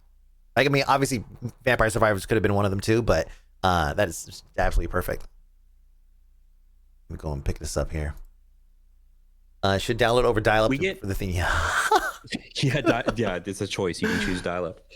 You get a little bit of influence on that, probably more than I'm aware of, to be honest. Mm-hmm. But I kind of just was very truthful with the tags as best I could.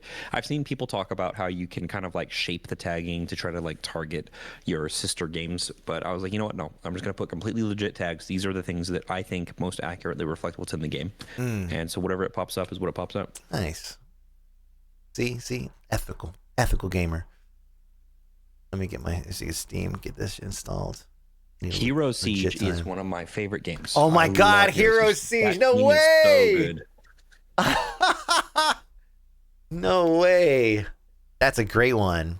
Do I have it on PC? I do. No record activity on PC, but I played this on. Let me see. Hold on. Let me just pull it up here real quick. Make sure I'm talking because I get my games mixed up here. Yeah, I played this on another platform or something somewhere. How many hours do you have logged in that? I don't know how many hours, but I played the heck out of it on one of my consoles or something, and then I played it on the PC for quite a while. I played it with my kids too. Nice. This took a whole 3 seconds to install. Yeah, I love it. Downloading, and then it's just like, oh yeah, I said downloading. I just clicked it. It's just done. Let me see. Let me adjust logo position and put this guy right in the middle. Can I do that? Will you let me do that? I think so. Grab the corner. I think it forces it to the bottom left. There's like a green boundary. There's a way to get it off here, though. You used to be able to put it in the center because you have centered ones. Oh, here you go. Click on it. There it is. Perfect. Yeah. Yeah, that's what it's supposed to look like. Oh, I could do that. Let me go check the Steam, the back end, and see if I can make that Force change. That. Yeah. Yeah, so I was looking forward to see how this, all the different artwork and everything we put in, how that looks across all these. Yours is Vampire Survivors Enter the Gungeon. That's good. There you go. Yeah, Enter the Gungeon is amazing. They pulled off some amazing tricks on how they got that working. Oh, is it using my same preferences file? It probably will, but there's a factory reset in the main menu. Okay. Well, I'm getting achievements for some stuff. Right when I got in. Oh, it's too late. Well, I mean, I'm already in. You unlocked it, right? Yeah. Let me see. Did I get to keep my points and stuff like that? Let me let's see. Special features. Oh, I did. Okay, let me go ahead and reset everything now. Oh my God, I got all the achievements. Yeah, for sure. So embarrassed. Reset all. Let's see. Factory reset. Let's just do it.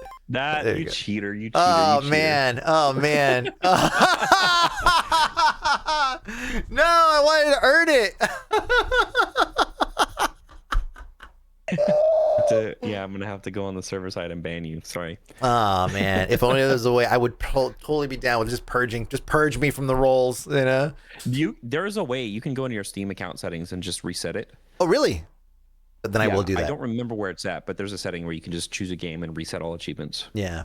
Okay, good. I'll probably do that. No, there's no real big problem with achievements. The only reason why it's doing this for me is because I was using the dev mode, and the dev I just told to give me everything so that way I could show you guys some of the end levels because I was getting my ass kicked. I couldn't get there myself. And show you guys like how insane it gets like towards the end. And well, alas, it just stuck me with it. So, but now I'm zeroed out. So I'm good. Yeah, somebody just said you can use the API to remove them. Do you mean the gamer can do that or the game dev can? I thought they had that locked down so that we couldn't mess with your achievements. I'm gonna start with Scanline since that's the one I feel like is for me has been the weakest, but only because I've not been focusing on it. So I'm gonna try that. Dude, why did it give you 100 runs though? You didn't finish. What the heck is happening? This is not right. I hope I didn't have like a major bug that made it through to that. Uh-oh. Can you disable achievements temporarily? Push a build? I might have to. I mean, this is again. I clicked on everything down the list when I was on the dev build. It's weird because on mine I only got 30 achievements on my playing from my Steam build, so like it wasn't doing that for mine. Yeah, obviously, classic dev statement. It works on my machine. Reduce the flash here. I'll have to do some research. I'll hot target that today, obviously. Yeah, of course.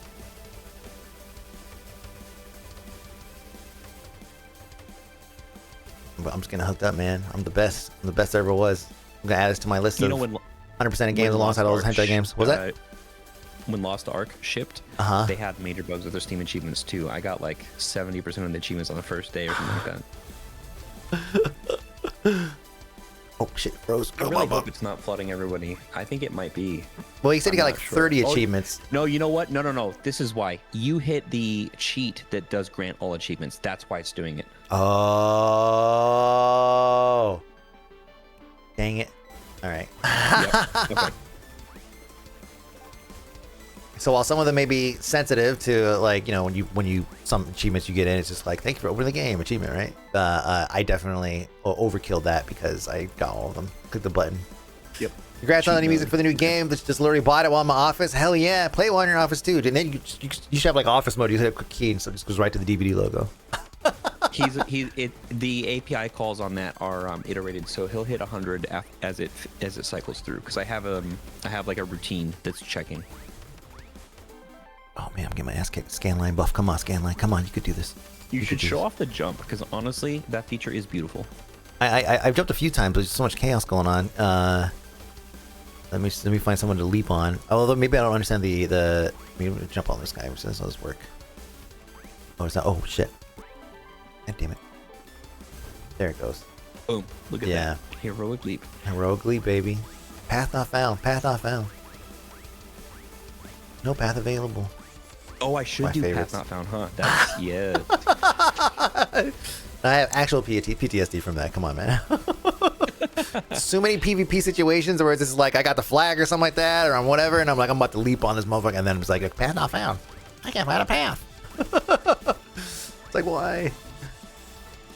Jump and dash or killer, yeah. Manage your resources, and you could boost those, right? If you dash into a corner and then it pings you to the other corner, you get 2 speed boosts. Oh wow, okay. Shoot, I'm lasting pretty good considering I reset all my settings. Lasting pretty much. It must be my newfound favorite weapon, my scan lines. Blast all this stuff. Okay.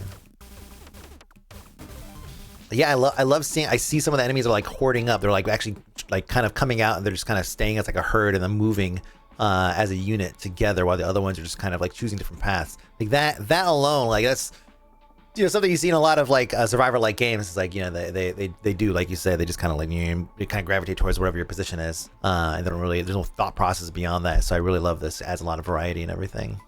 It's fucking cool. I'm majorly influenced by a lot of the very intelligent design ethos of the original Halo game with like, I mean all the Halo games, but with the way that they do their AI. Mm-hmm. So I tried to kind of incorporate some of those like grouping, leaders, champions, like the way that it causes things to scramble, that kind of stuff. Yeah. Everyone, let me see organ color and all pixelables. Let's get everything juiced up here. Where's my BSOD? Let's get these guys out of here. One. Oh. Okay. Oh, I redid my bindings too.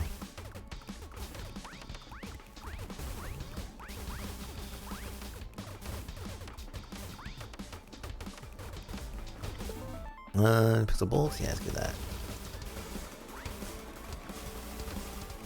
Ransomware unlock TikTok. Okay, well, here we go. BSOD Overlord. Blue Square does Overlord. Man, I've been seeing a lot of that lately. I got a RAM stick that's going bad, so I've been seeing a lot of BSODs, and I'm like, no, not right now! When I see like the Disney and OpenAI like deal falling through, and I'm like, oh my god, is RAM gonna get cheaper? Is RAM gonna get cheaper? Please, please, please. Oh lord.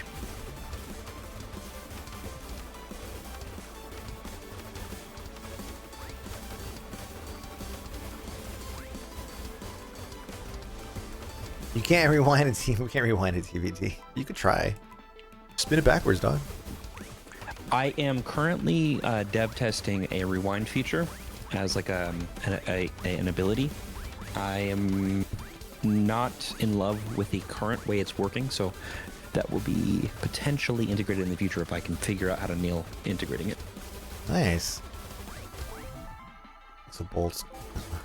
Ad revenue was one of the upgrades. I didn't even read what it was.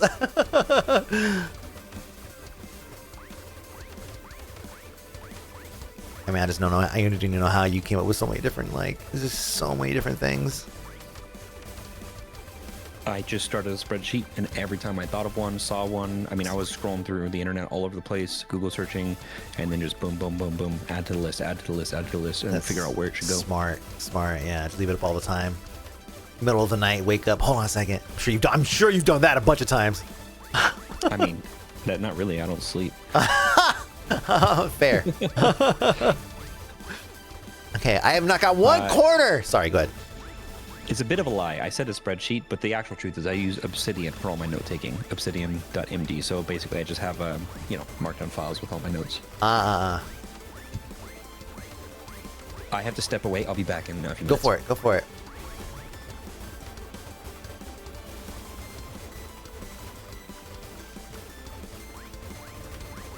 Slam all this stuff. What's up, chat? What do you guys think? The dev's gone. Okay, we could talk shit now.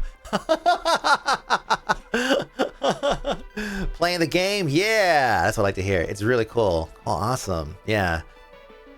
Yeah, it is. You did a really good job, man. Really good job.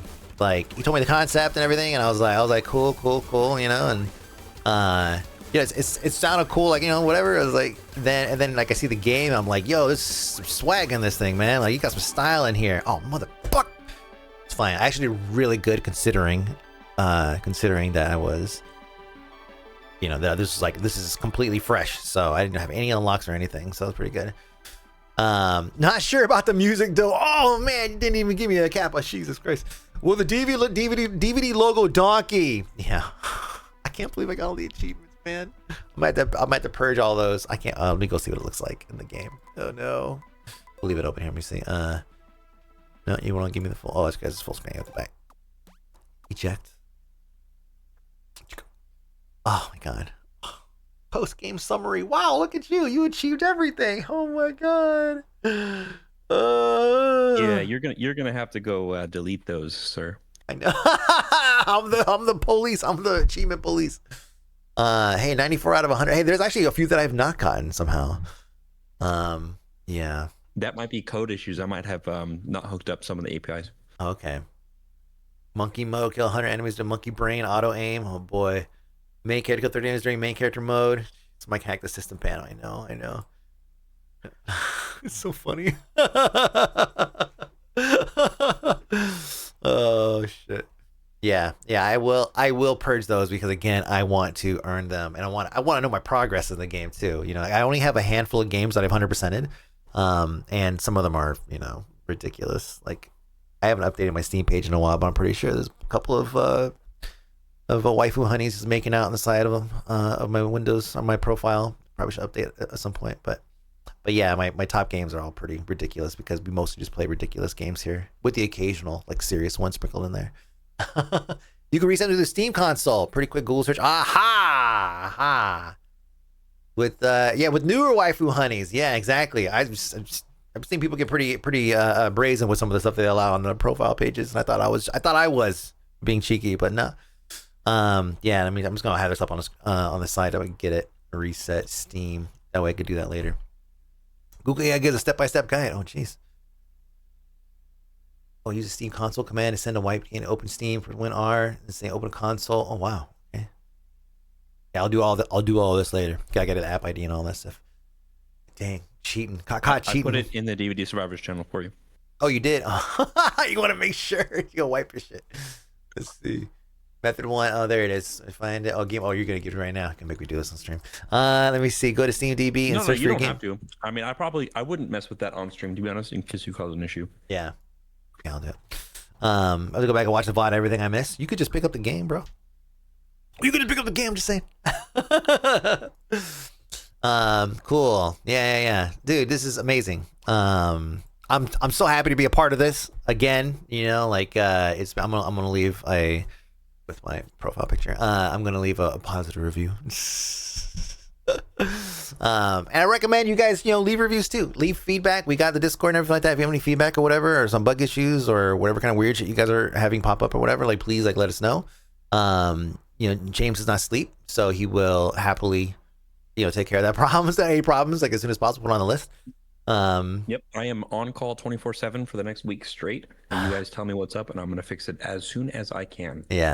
Yeah, this is definitely the focus here. There are other things in the pipeline. I don't know how much you want to talk about the other games that you have in the pipeline, because this was not even on the radar. Show Bloodrust and Starboys, but Bloodrust is the next game, right? So we're basically preparing the DVD Survivors content drop for April, like we talked about. But then right after that, we're rolling right into Bloodrust, and that should have a launch by September, no later than September. I don't really know what to show for Bloodrust. But there's not really much, but you could just show the screenshots, the page, whatever. Oh, yeah, that's right. You have it on your site here. Okay, hold on. Pull that up here. Boop boop. Well, yeah, here we go. I'm like trying to be mindful of like what I can and can't talk about, and it's like right here on the page. No. You're good. Everything here is fully announced. Yeah, I have. We're not in this mode right now, but I do have a lot of thoughts about like where the game is at now. Where like I gave you the soundtrack I gave you, or the song example I gave you to kind of build off of. I want to talk about that later and everything, but I do have a lot of thoughts on that. But it's a first person dungeon crawler, and it's it's the first step in a gigantic staircase of games that James is working on, and is going to expand. The game. It's not just a couple of characters. You go out into the forest and just do whatever. Like this is leading into like so much more. This is what did you call it? A micro game? Did you call it a micro game? Yeah, I call it a micro blobber. I'm influenced by the entire blobber genre, but specifically, there's two games, Dragon Ruins 1 and 2, just knocked my socks off. And I was like, oh, wow, that's a really, really clever way to do the combat. So I'm basically influenced by that. But the world here that I'm writing for this, I started writing it about 7 years ago. So characters, religions, regions, politics, conquering campaigns, factions, people, specific events, locations. I've been writing this world for about 7 years. And this is just a micro game about probably a 2, maybe 3 hour campaign that takes place in one place in my massive world that I'm working on. Yeah, and other familiar faces from our community that's working on this is Crane. You guys, again, you maybe remember Crane. He was they were doing the soundtrack or the art for one of my albums. It took a picture of my boy Declan, and it was a picture of him with like a VR headset, and then they took it and made this like really, really beautiful piece of art. And then they reach out to me and I'm working on this art for this game, and it was this one, and so wrote me in. Crane used to be at Riot. I don't know if Crane used to be at Riot, but Crane, I can't remember what Crane's history was in that. But Crane's art is amazing though. Like, I mean, obviously, because they did art for me, but also like the map work and everything that Crane does is just fantastic. And so that's again another familiar face in the community that's in here. And then of course myself, kind of sticking my toes in with some musical stuff and everything. But just what you showed me, James, at the beginning versus where it's at now, like a huge leap. You took it from what was it? Unity, and then you flipped it onto a new platform, and it just changed the whole feel and the look of the game. And I think it was just such a great change. Yeah. So the original gameplay testing I was doing was all in Unity for this game, and as I started to iterate on my own engine that I'm working on for everything, I just moved it over and got it all spun up over there. So this is kind of like the first stages of what the rest of the world will be. All these screenshots are kind of from the demo environment. They'll be expanded on. But yeah, this is also the same engine that I'm building, which is behind DVD Survivors, and will continue to grow as I work on the rest of these games. Yeah. And then the other one was Star Boys. Star Boys is a third person arena shooter. And we had talked about Unreal Tournament coming up a lot, and then I likened it to Splatoon also. What makes it crazy unique is just right at the top, the gravity mechanics, be able to walk on any surface, flip gravity mid-fight. Being able to literally, like I said, it's like flip gravity and move. And I've seen the game in action. It's insane, and it's a lot of fun. And I mean, here's the tube level and everything that you showed, and you were just demoing it. I think you were just kicking something up and down. This is physics too, so you could have different game modes and everything. And you were just blasting and just running down this tube and everything. And it was just like, and then the level that you took to the demo that you did at in Arizona was this crazy, like, weird helical type map setup. And I remember him and I were just talking about the musical element, musical stuff, and I have 2 tracks that I have submitted to him for that. We were talking about that, and I'm just watching you go around this map, just running around by yourself, whatever, and it's just mesmerizing, the movement capabilities that are possible. And you said your boys play it, and they love it too. They play multiplayer and everything, right? Yeah, so the first version of this game I made back in 2019. I spent basically 30 straight days crunching on specifically a character controller, which was the gravity system. Ended up being about 30 or 35,000 lines of code. It took me a whole month to put that thing together. And what happened is I got that whole thing working. The game is good, and I kind of like, when I was showing it to people, everyone was like, you need to make this online, not local co-op only, or not local competitive only. So I only had the game like playable with 4 players, but I had these issues in my code where I couldn't solve some math problems on how to get it right. So being a veteran, of course, I went back to Arizona State University here in Arizona, and I took 3 separate math classes, 3 calculus classes, where in each class I was talking like afterwards to the professors and just pitching my problems, my mathematical problems to them, and asking for guidance. And one of them ended up giving me, yeah, if you're here, Kimasabe, let's meet up. I'll give you some private demos of what we got going on. But yeah, anyways, I talked to those professors.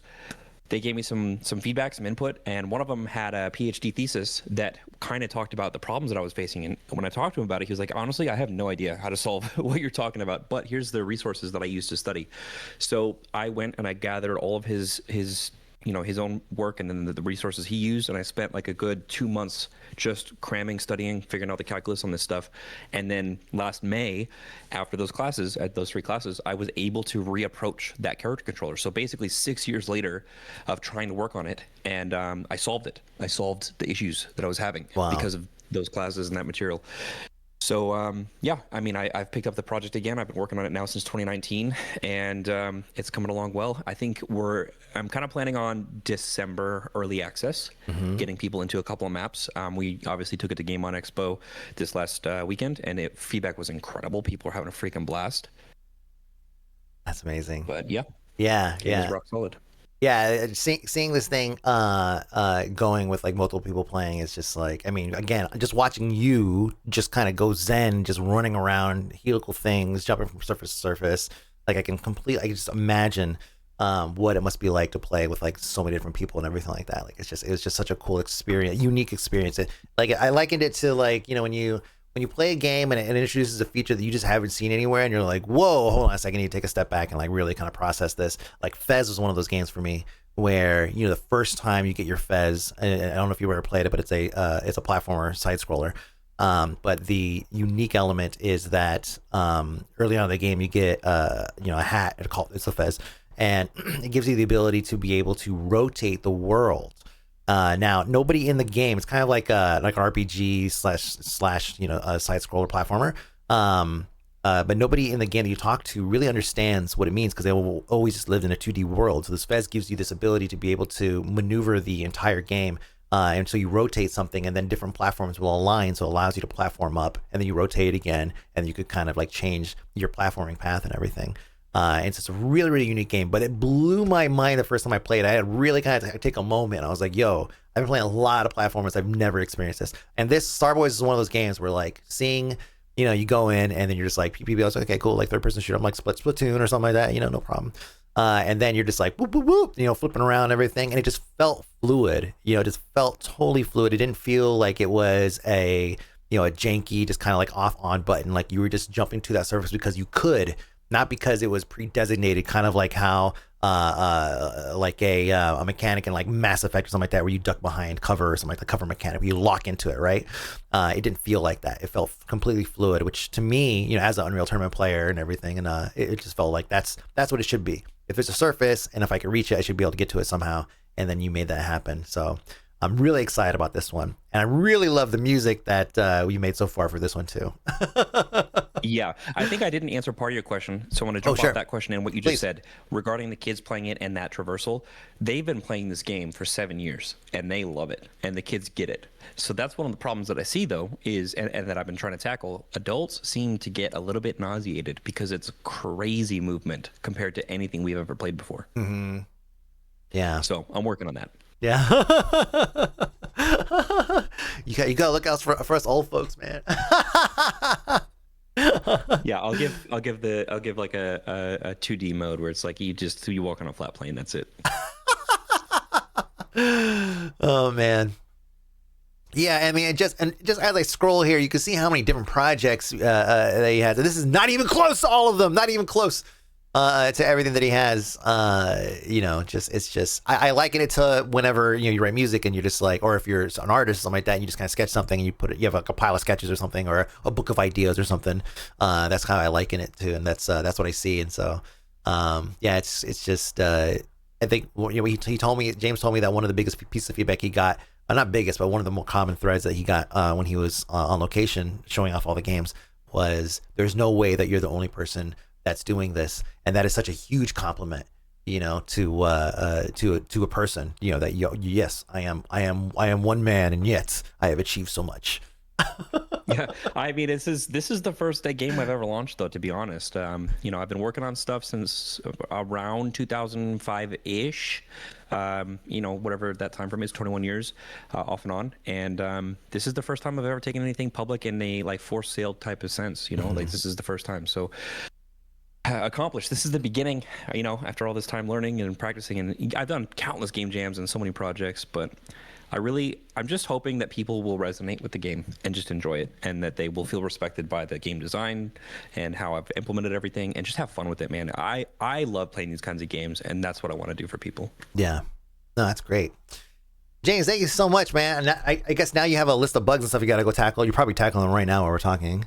Yep. I'm trying to work on the widescreen issue right now that was just reported. I'm not sure exactly how I'm gonna fix that. It's like an HDR issue. I got to figure that out. Oh, okay. All right, dude. Thank you so much again for including me on the project, and thank you. You know, so I think this is rad. I think, like you said, like this is a great way to get in and figure out how the system works. Like now we got a game on Steam. Now you know how it works. Now you know what's needed, and it's a lot, but you know, it's not going to be so overbearing the next several times that this happens. You've crossed that first hurdle with the game, with the DVD Survivors. So congratulations, man.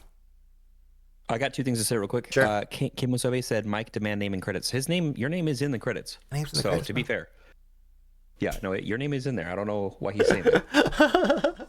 Then the other person, Serene says, obviously you need to buy one of those Samsung Ultra Super Wide OLEDs to test it. Here's what I want to say to that: you guys can make that happen. That's right. Go pick up the game, and then he's gonna buy himself a super ultra mega wide wraparound screen, 360 degrees or whatever the heck. Like they got the movie theaters that wraps all the way around you now. Yeah, of course. You'll never get a corner that way. You'll never get a corner that way. Your DVD is gonna be going for like 7 minutes. It's gonna be the end of the match before it reaches the other corner, guys. You know? Actually, if you throw it on widescreen, I'm actually restricting it to 16:9. So to be fair, it's not going to do that. I did. I tried it on my ultra wide.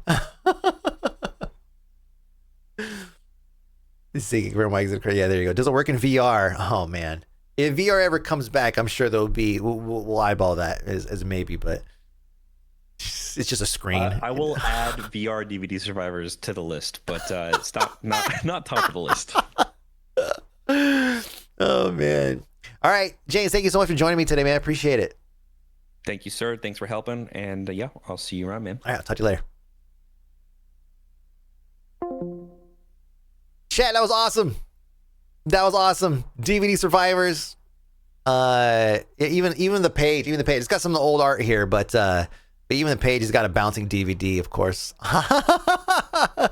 Like I said, the amount of just like iterative, like little mini features and little things, little like magical touches and stuff like that you would normally see in a game that's had like years and years of work that he's been able to squeeze into this is just crazy. And I think it really, like he said, it comes down to his history of just an experience of doing game jams and everything, and just sitting down, just banging something out, and then it's like all of a sudden, you take all those skills and you wrap it up to something that you really want to release, and then here we are. So just amazing, man. Just does such a great job, and I'm like really, really happy to be able to work with him on some of these projects. So need to add what?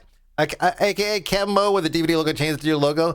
I had joked with him about being able to link it into your Twitch account, and so that way you can pull like emotes and stuff like that. And he was like, "Oh shit," So I got to be careful what I say, because I don't want, because again, like, I'm the one I'm starting to be like, okay, no more features, just bug fixes, like soft project manager, right? But yeah, I got to be careful what I say, because like you'll be like, "Oh shit, that's a good idea," because adding a feeture like that's a pretty dope idea, The game oozes passion. Yes, thank you. Yeah, exactly.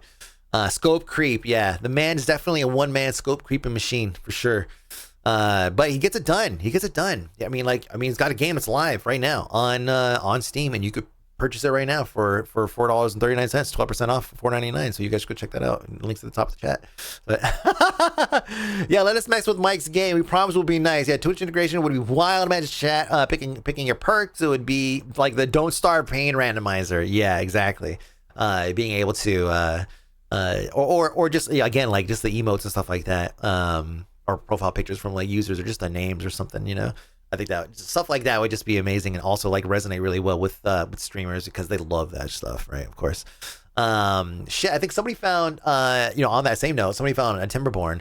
I guess there was I have to go and dig it up again, but there's a way to pull in chat names and stuff like that in there to name all of your beavers. Yeah, not really my kind of game, but I love the old school aesthetic. Reason why I put Video Store Sim on my wish list. Yeah, that's another game that's it's so crazy how some of these, like, I mean, some of this era, this era, the DVD logo, DVD bouncing logo, the VHS store, like manager or whatever it's called, simulator. It's crazy to see some of those, so many of those types of games coming back. Show the what? See, Demon gets us killed in his Timberborn run. Yeah. He's not over. Oh, okay. Hold on. Let me see. Okay, gotcha. Okay, let me go pull something. I gotta pull something real quick.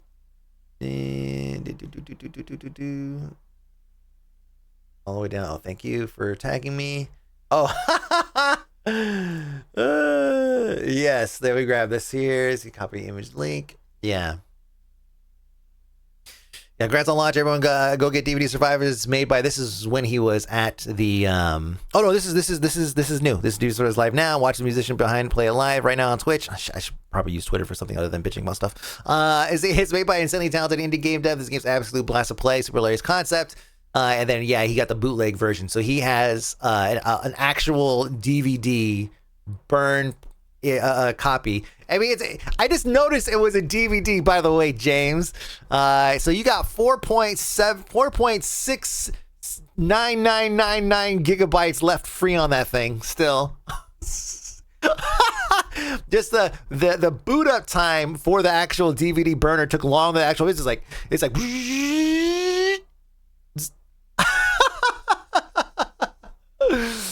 you see Broke Games all are posted by DVD Survivors. Steam says it's similar to in our library. Oh, I haven't seen that. Yeah, let me go check and see that. That's great. Let me go see it. Let me see. Where did you guys put it in Broke Games? Okay, cool. Perfect place to put it. Let's see. Is game relevant to you? Oh yeah, please. Let me see all the different places that all the different games that it thinks are relevant. So Tangy Tower Defense, Realm of the Mad God. Oh shit, season 27. What the fuck? What the heck? We got like a bear girl there and stuff like that. The rest has the movie on it. It's like those old like games, like game CDs back in the day where you could put them in your CD player and like play the soundtrack, like Descent 2. Yeah, that's one of my favorites. A bunch of others did the same thing though. Let's see. It just like it just has like 200 copies of the game on it. 200. It's such a small number. It's just like 2 billion. Cookie Clicker and Vampire Survivors. Yeah, that makes perfect sense. I see. Yeah, same thing. D got the same thing. Yeah, there we go. Yeah, this is a good one. Oh yeah, Soulstone Survivors. Yeah, there are so many Survivor games, and we talked about it. This is Darkies, like similar games. But yeah, we talked about the price point, or whatever, and he brought up a very good point. I was like, what's the price point you're gonna get? Because remember we talked about when this genre first started picking up. It was May 2022 that we sat down and talked about Vampire Survivors and that genre, because a couple of games, Brotato and a couple other games came out that were very similar. So we knew it was going to be a thing. It was like, oh, this is going to be a genre for sure. And so, but like, we didn't have a name or anything like that. Not like us like personally, but like nobody really knew exactly what to call it. They were kind of loosely calling it Bullet Heaven at the time. And that was that ended up what being what stuck. But now I feel like, between Bullet Heaven and Survivor, like it's kind of like saying the same thing. And one of the things that we talked about was the price point. It's like, it's got to be like, $5. It's got to be like $6. Less. It's got to be cheap. It's got to be cheap.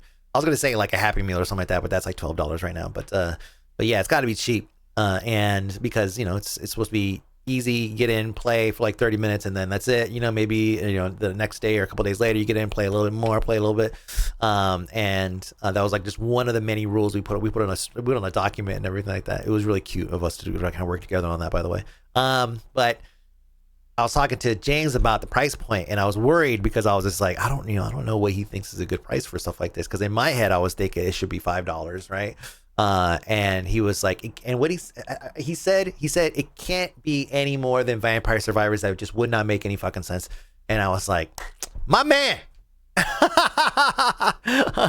it's you're 100% right. Except for the caveat was, unless the game has like 3D or some other like thing that really, really adds value.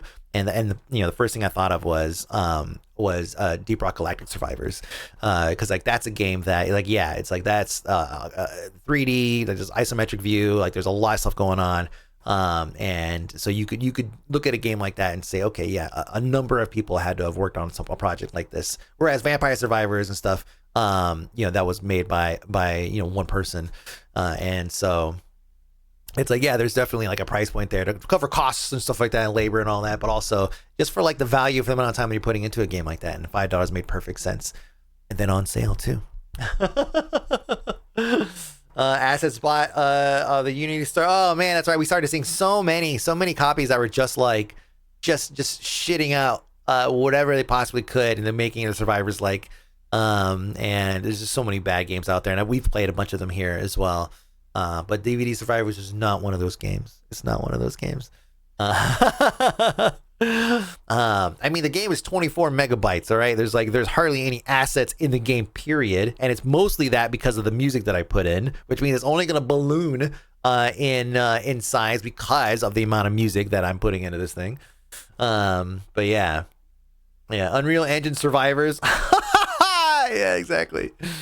Everything be the UE store. Yeah, like an API that just pulls random assets from that. Just pull a random soldier, pull a random like wizard, pull a random succubus or something like that, and just a different one every time. That'd be sick if you could do that. Of course, it would also it's like peak slop though. So it's like taking slop to the absolute next level.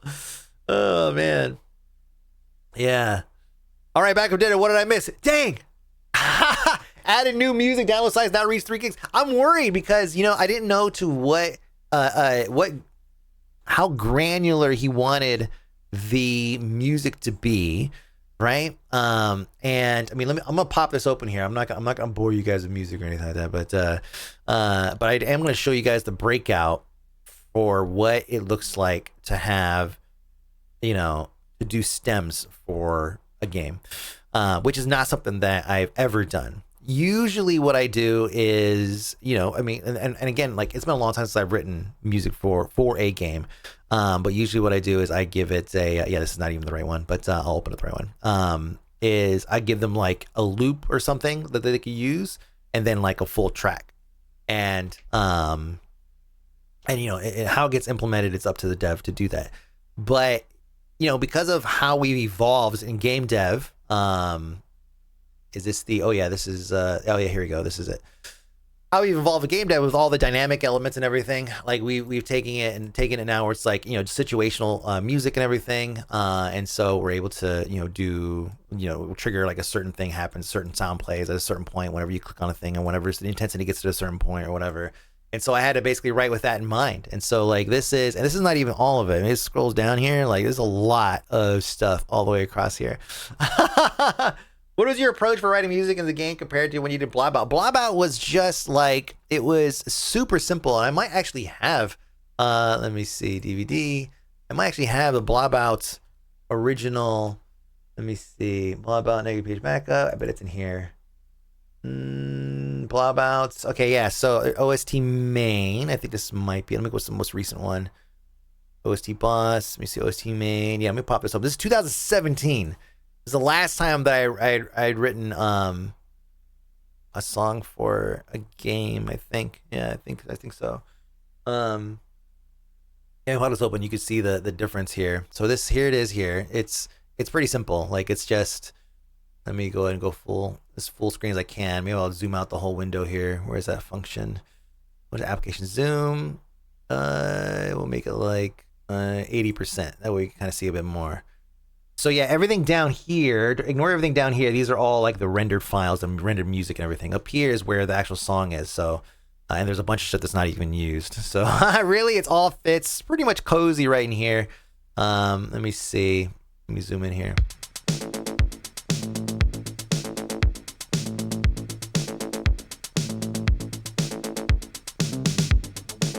And they had asked for, retrowave is never gonna die, so they had asked for a very specific kind of retrowave sound.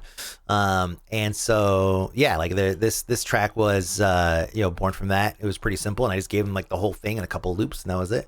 Whereas we go over here to this isn't even the other games too. There's a bunch of other games I'm working on, a bunch of songs I'm working on for him as well. But the complexity level here is just like so much bigger, You like the Blobout OST? Yeah, the Lost Tracks edition. Yeah. And then here, this is, let me see. I don't know how loud this is going to be. Okay, it's pretty good. So, I mean, just like so many layers. Let me pop this open here. I could find some of the elements here. Drums, the effects. Yeah. And so, let me go like, there's like the loud, I have everything kind of categorized here, right? So this is like 4 different synths that are all running through one thing. The louds, and there's the warms that are playing, some elements here, and then the bite. This is a really, really cool sound that I added recently. One of the pieces of feedback that I had gotten was that the song did not match the energy, and so I ended up speeding it up a few BPM, and I ended up writing a whole nother layer, or like 2 other layers. and then reworked a whole bunch of other shit to make it. The AK might be synth growl in there. Yeah, a little bit.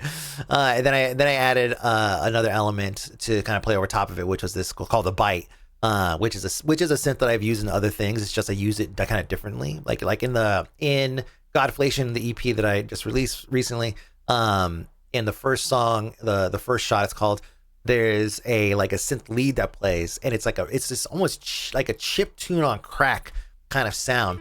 And so I brought it in and I toned it down a little bit. So that way I could, so that way it kind of fits with the vibe and the theme and everything. Because I still wanted it to be like chaotic and everything, but I wanted it to have I wanted it to kind of blend well with all the other elements and everything. And so we'll unmute everything else.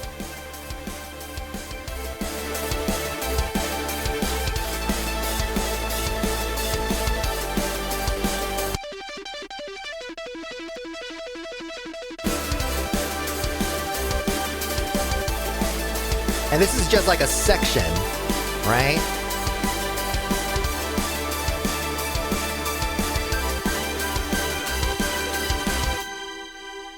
So that's like a master stem that I would give him. But within those stems, I then give him, I rendered out like all the individual instruments. So all of these instruments, here's like 1, 2, 3, 4, 7. There's 7 of them. All these instrument clusters, these buses, which are all of these other things kind of bust together, right? So like I said, the louds are 4 different synths. The bite is 1 synth, but the warms are like 2 synths. So it's all a bunch of things kind of collated together, and then used in a it's stemmed out and everything. So that way we can change how we want things to blend depending on what part of the game you're in. Now that part's that's not in the game yet. We're not worried about that right now. Right now he's got a functioning 2-track system. And then we'll iterate from there. But right now the main focus is to make sure that the gameplay is like, tits. Like this is fucking good. But yeah, that ends into like this crescendo here.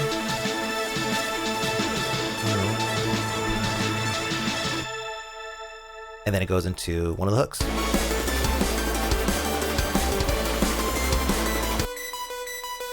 And like one of the themes was actually keygen music, right? Now keygen music is just kind of another way of saying chiptune, right? In almost every case, it's basically chiptune. Keygen music is written in a tracker, so that way it takes up like no space whatsoever. And I'm sure that James would love it if I were to do that. But you're hyper limited on like the what you can do with it. For me, anyways, like I'm used to this kind of linear editing. If you're making music in a tracker, it's a very different experience. So I try to pull out some of those MIDI Euro pop. That's a great way to put it. I pulled out some of those thematic elements and stuff like that to put into it, so that way we still have it. But also, like, I wanted it to feel modern. And so as we kind of drifted away and kind of added more to this, I actually have a demo of this track, the track that I gave him, which was a sketch that I had written, and I was like, you choose. I gave him 2 options, and I think he went for the right option, honestly. Let me see. Where is that folder? I gotta find it here. But let me see. DVDs. Is it in here? Probably in the Dropbox. For trailer. Let me go here. Pull this thing up. I gave him like 2 different options on what he can use for the soundtrack, because I wasn't sure which one he would like. Let me see. Renders, patches, output, audio renders. I'm not gonna be able to find it. Oh yes, yeah, I do have it here. Let me see. Is this it?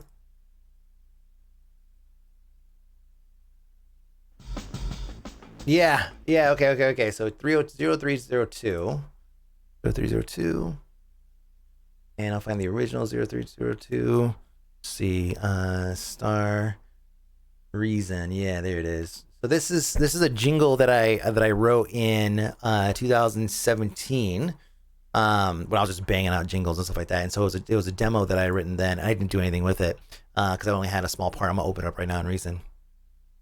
And so I gave him a couple options, and I really liked the one that he went with because I felt like it matched the energy a lot better than the other one. Oh, weird. Oh, is this a different? Oh, mixer. Oh, yeah. It's all separate. I keep everything together now because I'm getting pretty good at like flipping around with the keys. But yeah, super simple demo, and this is where the original hook comes from. right here. Very boomy. It's very boomy.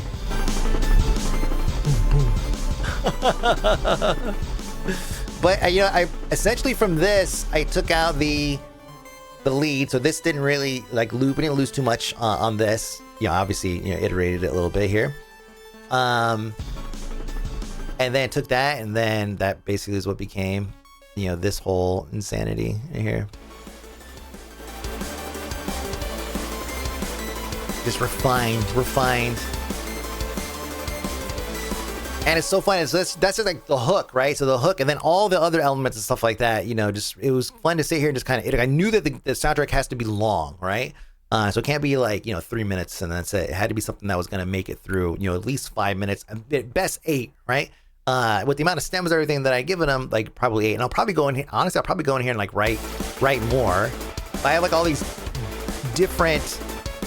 All these like different kind of motifs, different like riffs and stuff like that play throughout this.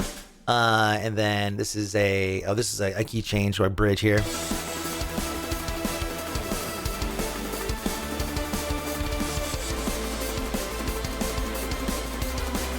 That bite's going harder here.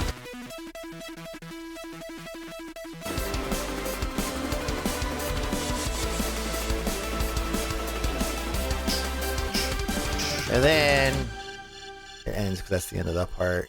Then it goes to this. Goes crazy. And then that. That's a stem. And then that.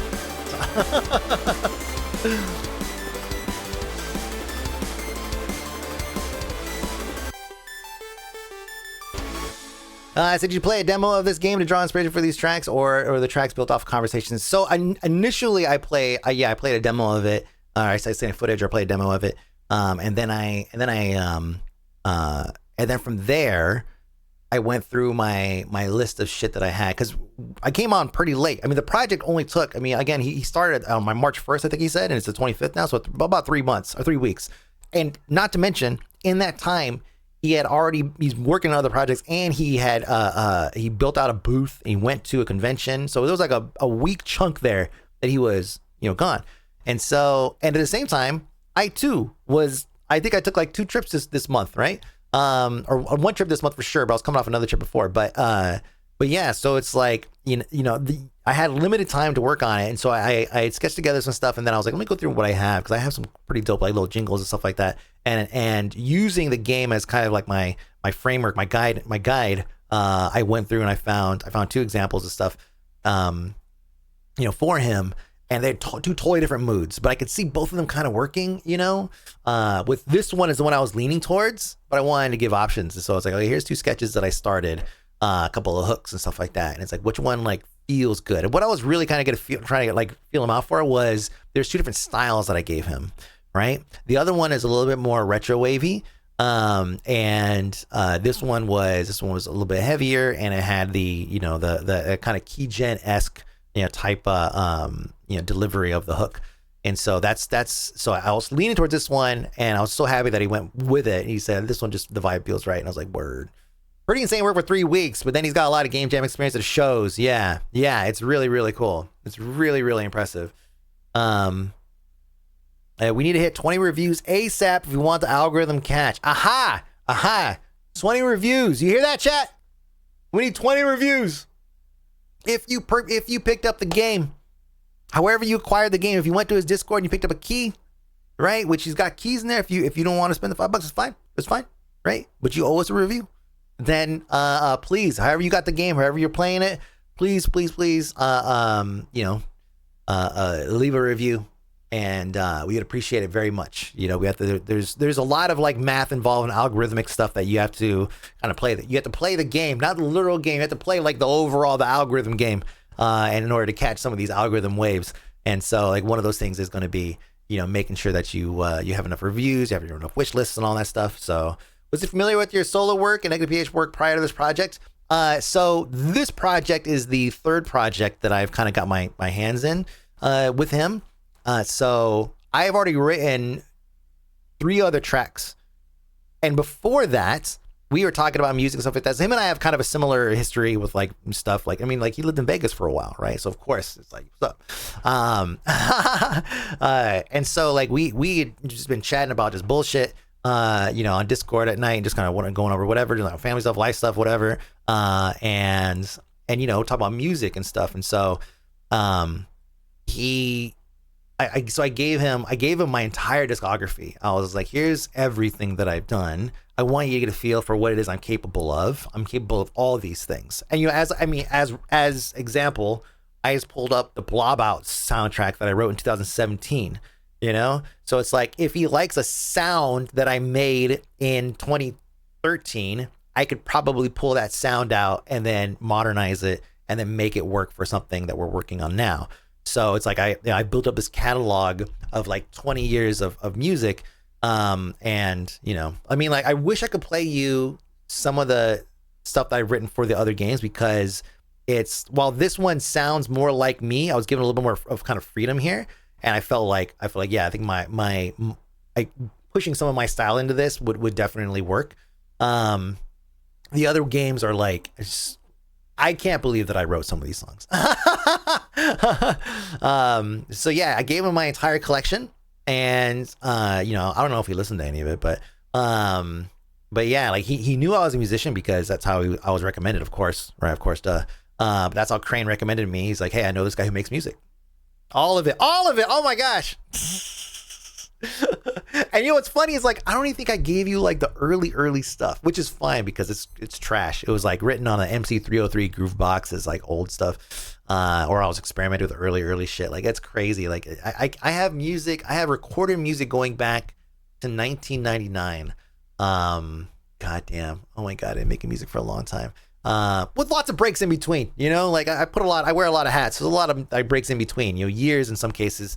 Where I didn't touch anything music related, but not many like that, but maybe like, I think probably the longest streak I've gone without making music is probably like 2 years or something like that, but even then there's always like jingles or something like that. I'll pick up a little device or something like that, little teenage engineering things. I'll rewrite little tracks on there, or like some stupid app or whatever. So music's always been in my blood. I always like putting stuff out. So yeah, I'm happy. Thank you for listening to all of it. So when are we gonna get early rare? There was a point in time where I did release some of those early albums from mp3.com, if any of you guys remember that, from those days. And that was so I released those albums temporarily on my Bandcamp page, and then I took them off because they're so old. Well, what I like about them though is I had these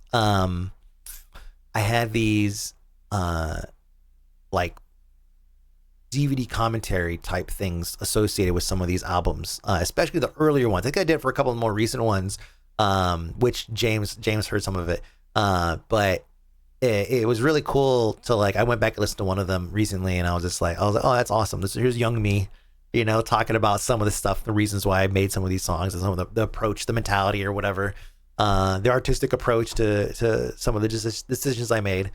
But yeah, so yeah, he'd heard a lot of my stuff, and so he knows what I'm capable of, and I feel like I'm still learning. I always feel like I'm still learning, and like doing music like this where I'm writing it for the purpose of breaking it up into a lot of different pieces, and then making different intensities and stuff like that, and so that way we can use it for different parts of the game. Like, this is all stuff that is like new to me. So.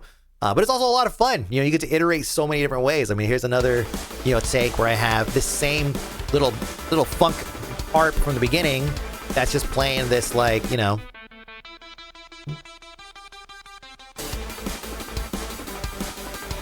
almost like a lead almost, and that's just like, and then the driving factor behind it, and then it goes into the next part, just goes to the next part. So writing sectioned like this was a lot of fun, because then you could just build something, and then you can be like, okay, this is cool. It's like Legos, right? You build some cool thing. How can I fit this into my bigger Lego thing? As you guys can move it around and figure it out. And that was something that was a really cool approach to doing this. I look at like Mick Gordon and stuff like that. I've watched a lot of his behind the scenes and how he operates and everything, because when I first played Doom, I was already interested in the soundtrack, of course, because it's Doom. when I first played Doom 2016 or whatever it was. One of the first things that I remember, we were streaming it, I think, and I was like, yo, listen to this. And I turned down all the sound effects, and I went up and I just like punched the shit out of something, right? And like I'm like just destroying this fucking demon, and then I was like, and the music is all fucking Bill and Ted, it's all right. And I was like, okay, that's like, I've heard dynamic music in games before, like situation based dynamic music in games before. But like that was sick. Like it's like that really made me feel like, because it was like every hit is like, like doing all those crazy things, and it fit with the music. It was timed right, and so like that kind of like a process of building like this modular pieces that kind of link together was something that, you know, for years I didn't really mess with, of course, but now that we're doing stuff like writing like that, where it's like I have all these little pieces. It's like, okay, now I have this part here. And then I can put that into something else and make it, you know, make it work, you know? That's sick. And then it just it frees me up to be able to go through and just write more pieces, even for this, write more parts of the song. I can have like a slower part, I can have a half step part, whatever, and write it, and then just like move it around to wherever it feels good. And yeah, it's just been a sick fucking process, man.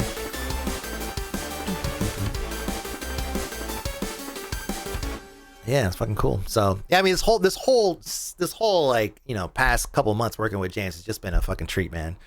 For this project, was there a track that was difficult, challenging to write in a particular mood, or just feel just right? Wait.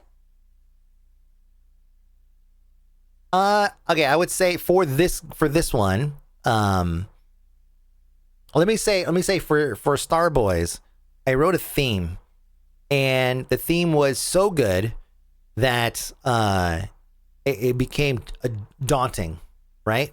Because, you know, I knew I was like, oh, this is a good ass song, right? And then James was like, holy shit, like you've completely captured, you know, when I think of Star Boys, I think of this jingle, this is, you know, fantastic, it's amazing.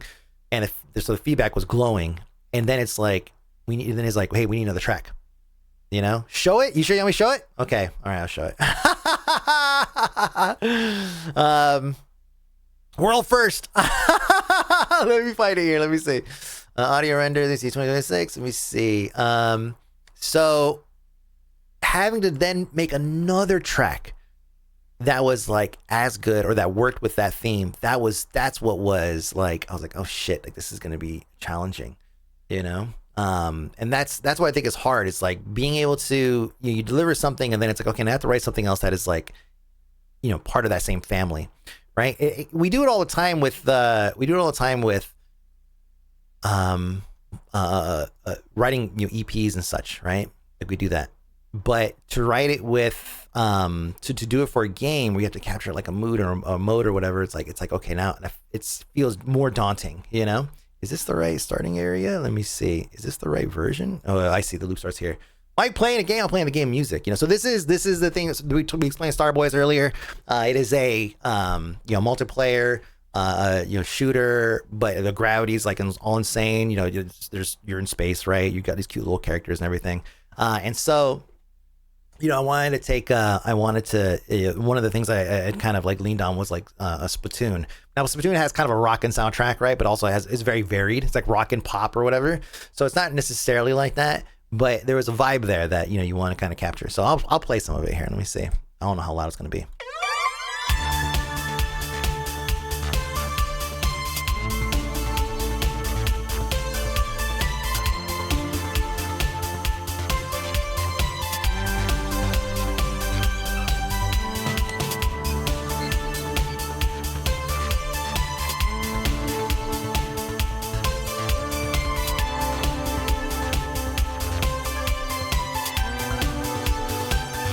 And then the gravity flip.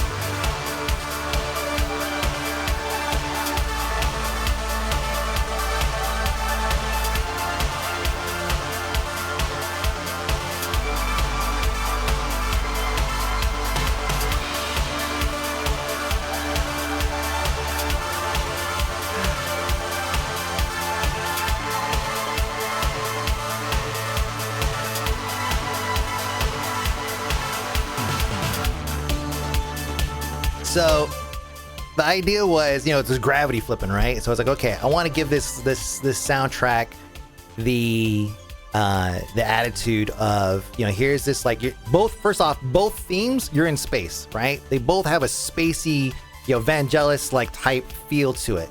Well, very loose Vangelis. And so I wanted to capture that, and so I used basically two versions of the same like lead synths, so you get the spacey element.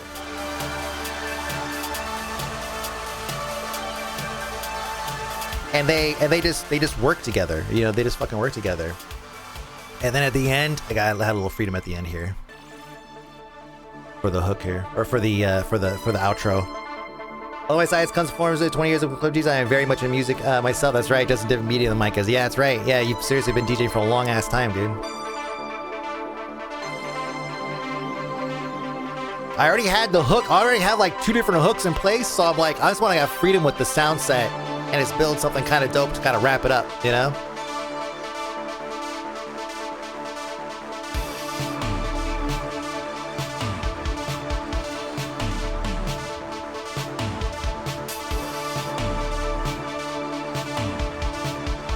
Little ARP's going crazy right here.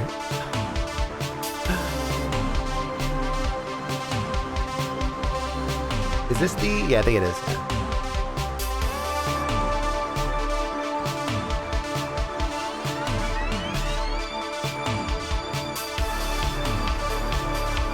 So here's where like I could blend the 2 different gravity points, I guess you could say. Yeah, the heavier stuff underneath, and yeah, the other stuff on top.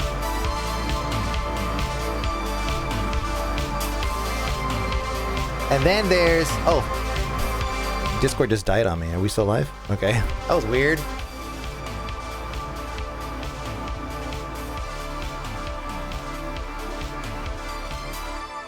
Hold on a second, Discord died. So that's the theme. That's the theme of Star Boys. And then, you know, and then it's like, okay, now you got to write something that, you know, fits for the gameplay. And it's like, okay, but it also has to match the theme, you know, without being the theme. And so so that going back to your question you asked like 20 minutes ago, that's where you get, you know, kind of trapped in like, okay, how do I write something that feels like a shooter, but is also like accessible, you know, like not like kid friendly necessarily, but like basically, yeah, like it's got to be something that's like driving. Like I got to think about Declan, you know, it's like, well, what would Declan listen to on some of this, right? And so the second part is my Discord is like dead or something like that. Damn, that's crazy. So then I come into this with the next song that I wrote for this, and so it goes. I'll play a little bit here. A little Arsenal vibe from that. Yeah, I did pull some of the elements from Arsenal for some of this. It was like heavy but not too heavy, like not Godflation heavy, you know. So we still have that spacey synth that's there, right? To kind of we can link it back, but it's not the same, necessarily not the same, like, you know, melody.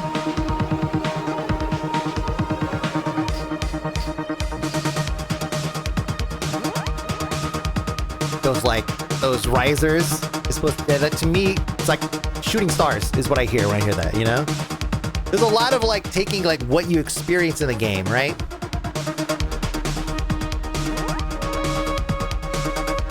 Do you hear these little 303 pads playing a little offbeat, you know?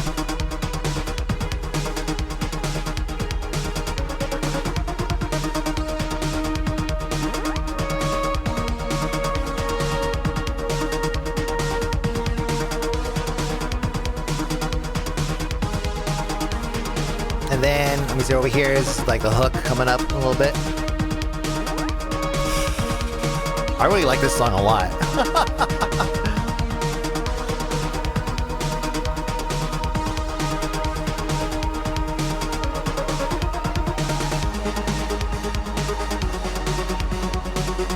It just feels almost kind of authentically like Gary Newman-esque 80s, you know?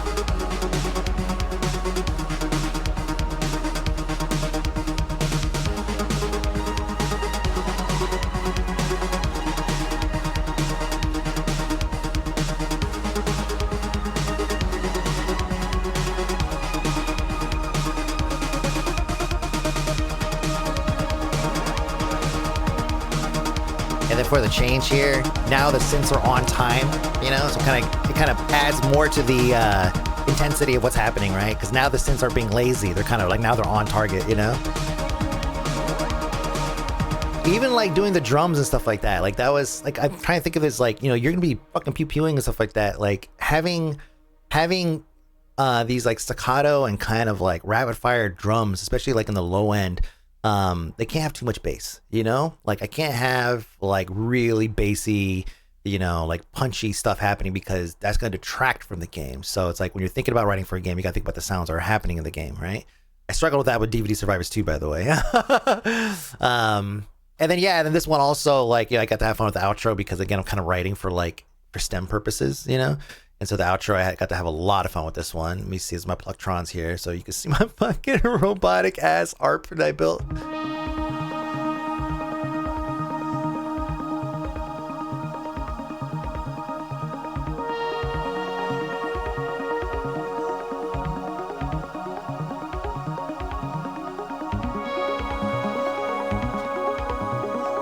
This was a lot of fun. I wrote down 4, 6, 8, and then 12.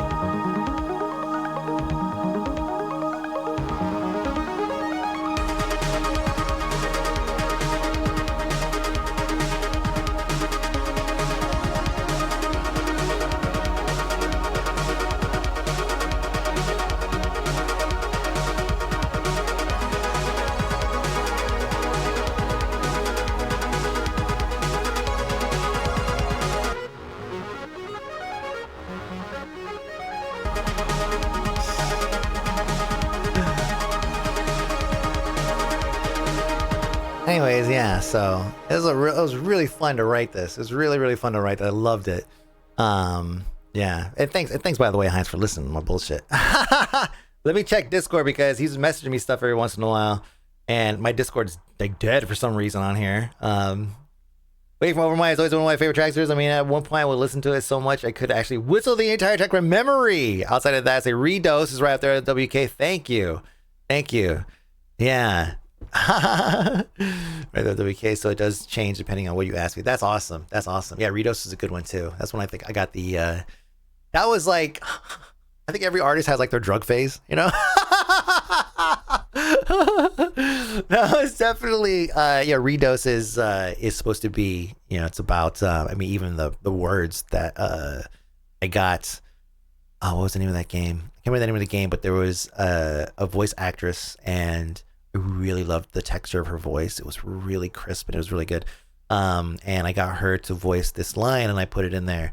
But yeah, Redose was, you know, again, like that was the whole album, not the whole album, but a lot of the album was like a little bit of protest stuff in there, but a lot of it was just kind of like exploring like drugs and shit like that. So, you know, good drugs. Not like, you know, this is before fentanyl was a thing.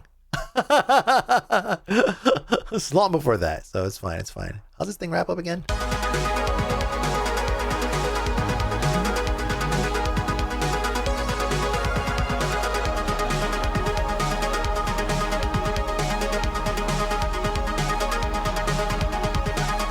And remember, that all has to blend in with the theme, with the actual main theme from the game. So I gotta like make sure that, you know, when you play that and then you switch back to the main menu, that you're not like, you know, taking it back completely, you know.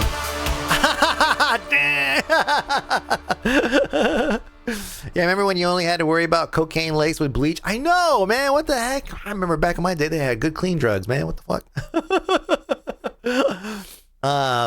But yeah, there's certainly, if you listen to a lot of my music, you do obviously hear like a lot of influence from my history, my past in here. And then when you listen to when you listen to this, you know, what you're hearing is, you know, I work well like bouncing shit off other people, right? Like somebody else gives me feedback, you know, they give me an example. I'm kind of thinking like this, maybe like this, you know, give me some example tracks. So thinking of, it's kind of okay. So I could get a kind of make a mental mind map of like where their brain is at, and so I gotta like write something that also hits those points, and that's you know, it's a challenge, but I like it. You know, it's not just me just making something that I think is cool. It's something that, you know, it's like, okay, I have these like goals that I have to hit, and I have to try to work towards that. And so that's what it's like writing music for, you know, for him. There's another track I don't have it because it's It was written on a. It was written on hardware actually, so I don't really have it, but also it's like it needs work. It needs work. It's like a demo, so it's something that I'll have to. It's for Blood Rust, and I'm trying to like, because Blood Rust. You guys remember the pictures I showed you, right? It's like playing on like a old ass fucking Apple II or something like that, right? Or maybe a little bit more recent than that, but it's like playing on an old ass computer, first person game wizardry type era, right? And so it's like the what I wrote is extremely reduced in soundstage. It's like very, very reduced, but at the same time, I feel like I could go even smaller to make it fit. Because it's like, do I want it to sound good on like a PC speaker? Remember back in the day, you had a PC speaker and your Sound Blaster 16, all that shit. It's like I want to then take it even further and see if I could simplify it even more. And the piece of hardware that I'm writing it on is particularly lo-fi, right? Like low, not like the genre, but I mean like in terms of fidelity. But there's opportunity there to take it even further. So I might actually redo it again, but on my Mega Synthesis, which is the Genesis sound thing, synth that I have. Maybe redo some of the elements on there, and just patch it through and just see what it sounds like, and see if I can come up with something that maybe fits a little bit better within that world. But yeah, that's gonna be an interesting one too, because that's like medieval stuff and everything. So it's not gonna have rising sliders and stuff like that, and like it's like, feels like you're in space. It's not gonna have double kick drums and shit like that. It's not gonna have all the wild shit, funk bass, funk art bass and stuff like that. It's not gonna have all that wild shit that we have in like DVD Survivors and Starboys. It's gonna be much more stripped down. So that's gonna be it's gonna be another challenge. It's gonna be another big challenge. But yeah, like, I mean, I'm fucking stoked to be able to write music again, and thank you, again, James, if you're still listening, like, thank you again for pulling me back into the fold. Yeah, I just wrote Godflation, and that was just like, like I was mad about world stuff, right? It's like I got to get the shit out, and I don't want to go to jail. So what's the best way to get your emotions out without going to jail? And it's funny, I had the same fucking conversation with Declan too, and that is through art. And Declan was also, he's like pissed off about some shit that some kids at school are saying or whatever, and I was like, and he's like, I'm gonna punch him. I was like, take that energy and put it into your art. Like, that's where you got to do it. That's where you got to do it, man.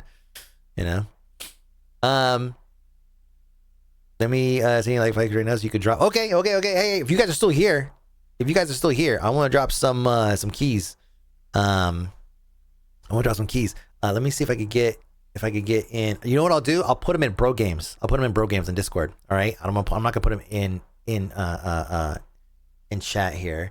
I gotta see if I could get Discord to work though. What the fuck? Discord just died, like hard as fuck, dude. Discord quit. Check for updates. Maybe I should do that. Jeez. Free shit. Yeah, that's right. It's on your library. Yeah. When is OST for DVD Survivors drop on Bandcamp? Maybe for the next Bandcamp Friday. I want. There's more. I only have 2 tracks for that right now.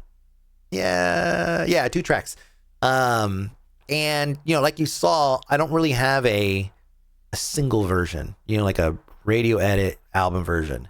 It's there is an extended version, yes, but it needs to be partitioned a little bit better and everything. There's like a game version, but not like a release version. All right, my Discord is fucked over here, so I'm gonna do it on here. All right, I'm gonna drop 5 keys in there. All right, it's gonna go in bro games. Pay attention. Bro games. Dropping it. All right, you guys ready? I'm ready to hit the button. Discord's, it's having issues. Oh, it is, huh? Oh shit. Well, some of you guys are in already still. It looks like it works on mobile, by the way. I'll take some free stuff because I recently invested in a lot of Warhammer toys. Yes, listen. You better fucking leave a review. All right? Leave a review. It's going to say you got a free key or whatever. Okay? But leave a review. You could be honest. All right? But I'm going to give you a key and y'all leave a review. I'm going to drop this shit in here in 3, 2. If you can't afford the game, hit me up on Discord. I'll figure out. Yeah, there you go. Yeah. We'll hook you guys up. All right? I'll send you guys some gifts or something like that. Actually, shit, that's what I'm going to do with that fucking money that Neuroin gave me. Do that. Got a review already? Fuck yeah. Yeah, I'm gonna what I'll do is I'll go through my list But Discord just popped back. Of course, now that I fucking did the thing, you fuck. And then yeah, I'm gonna hop off here, and then I'm gonna start sending money out to, or sending money. So I'm sending some copies of games out to people on my friends list and stuff like that, just to get that ball rolling. So, and then all I ask is that you check it out, and if, you know, you got some feedback, let us know, and then, you know, leave a 5-star review. Like an Airbnb, and they're always like a 4 stars and an F. Now you give free money too. No, I gotta reinvest, man. I gotta reinvest what you guys give me. I gotta reinvest back into the community, reinvest into you guys, into these projects and everything. That way we can continue doing what we do. So, yeah, cool. Thank you so much for leaving a review. Yeah, it's all good. It's just $4. Yeah, no, I appreciate it. Thank you. Got the final one, got the fourth one. Nice. Yeah, the trick is to grab one of the random ones. Invest in these nuts. Yeah, that too. So yeah, is there gonna be an OST for this? Absolutely. Absolutely. I really want to put together an OST for this and put it up on Bandcamp and on I gotta update some shit, because yeah, I gotta get it on Bandcamp, I gotta get it on Spotify and all the other services and everything. And so I want to get it out there for you guys to be able to listen to wherever you listen to music. But I just got to add more. I got to do some more polish. Like, it's not even mastered. You know, it's like the in-game version is not going to be mastered, but the final version's got to get mastered and everything. So I don't want to release. I want to get at least like 4 songs on there. Like, I want this OST to be at a minimum like 4 songs and like a remix or something.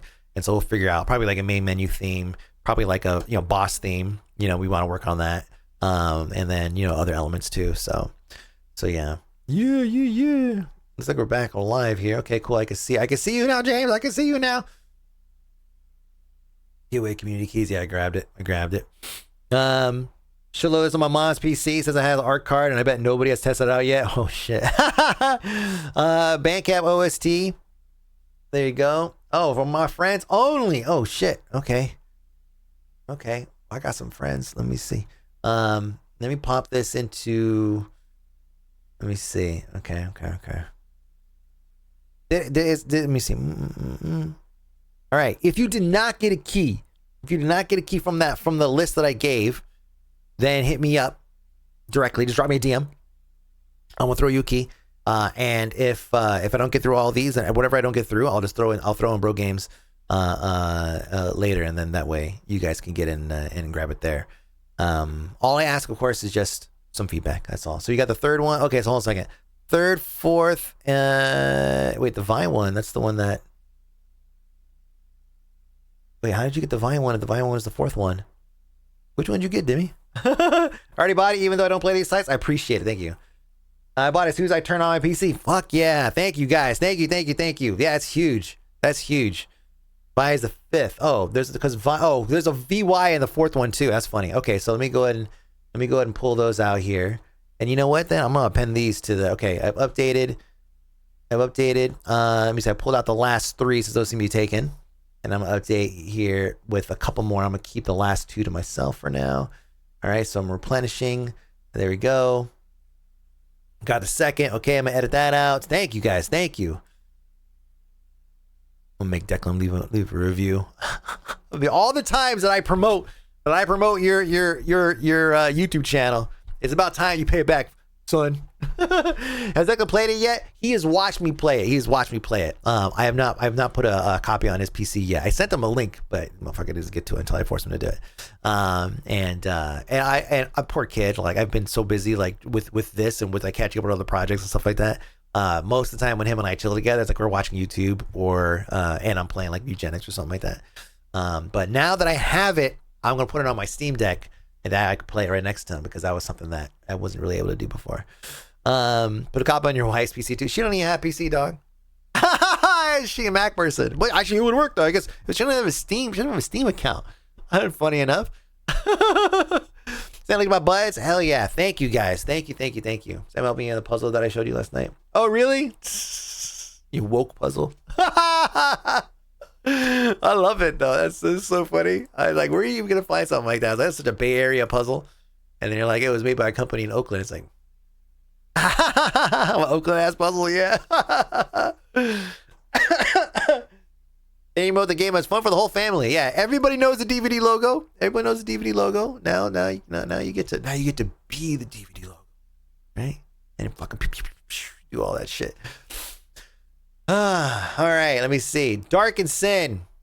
Nice. We got 2 of them. Two reviews. Thank you guys. Thank you. Oh, got your specs on there too? Oh, it's sexy. What do you got? Damn, you got a pretty good setup. He knows the DVD logo from memes. That's how he knows it. He knows it from memes. He has no idea. He has no idea what it is outside of, like, he doesn't get it. Like, he hasn't experienced it. But what's funny is, like, he has experienced that it needs to hit the corner. He knows what that is, you know? So yeah. So familiar to the save button that exists in real life. I know the disc. He did make a comment about that, showing the floppy disk from that for my FD100, my Sony Mavica that I have, that puts the shit on floppy disk. And you're the DVD survivor. Oh, that's right. I showed him the floppy disk and he was, oh, it's like this. He's like, I recognize that. But yeah, it's like the save icon. I bought 2 DVD players off of the auction site not too long ago in preparation for this release, right? Because they are getting hard to find. Yeah, I mean, I'm so glad Jenna tried to convince me a long time ago to get rid of our DVD collection. We have like a shelf thing that's like fucking packed full of DVDs and Blu-rays. She's like, we should get rid of them. We can stream them all. And I'm like, no. That's not happening. Keep the hard copies. Exactly. One of my favorite things to do is go to Goodwill and like you go down the DVD aisle. It's like there's all kinds of good shit in there. Damn. Looks like, wait, how about I got all the achievements? I got all the achievements. I'll fix it later. I'll fix it right after this, actually. Oh, shit. Yeah, dude, I love you guys. Thank you so much for getting on here, for playing the game, for supporting us. And yeah, it's fucking amazing. I missed the Stargate box set a few weeks ago for like 2 minutes. The ladies offer. Oh, that's sad. There was $3. Yeah, I was gonna say you could buy it. Walmart actually has a lot of like obscure. I don't want to say obscure, but I would call Stargate an obscure movie set or a DVD set to have. And yeah, they had it too. So yeah, it's just a place to go. Excuse me. I say I'll definitely make time to play this around all the while that I'm playing because new X Pack. Yeah, I know. I have not had time to play. Fuck all. It's seriously been like, Mugenics has been like my main, and because I could play it on, because I could play it on my Steam Deck, and then Timberborn because playing that for the LP. That is a fun one. That is an interesting one. Stargate is not obscure. I would say the Stargate SG-1 like series is not something you would just expect just to find a DVD set of in your average store. I would think that anyways. You should do the new Mass Ultra Kill. God, I mean, do I even play that game? Shit. I don't even have that game. Shit is real when the Chin Hawk is back. I just shaved a little bit. We get back to game mode, man. Don't worry, I'm not compromised though. Fuck all those guys still. All right. Don't worry about that. I should have never said that because now it's like every time I play a game, it's like, whoa. They got him, folks. Let's see. Aren't liable for user-based piracy solely on the knowledge of infringement. Oh shit! SCOTUS wire update. That's pretty crazy. Let me see. Okay, I'm just kind of checking up on some of the stuff that I may have missed. Let me see. Yep. Hey, look at that. Good. We skipped a day of talking about politics, and guess what? It's the same old shit. All right. I'm about to throw you guys out of here. Let me see. Oh, what is this? This is Ultra Kill. Have I not played this? Oh, I played so many games like this. Shit.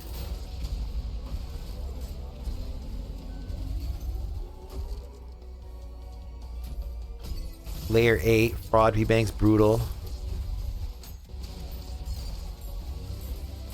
Huh. Yeah, there's a demo that I played. Yeah, there you go. I wish I was better logged somewhere, a little easier to see if I had actually touched a game. Because, yeah, demos and stuff like that, they just disappear after a while.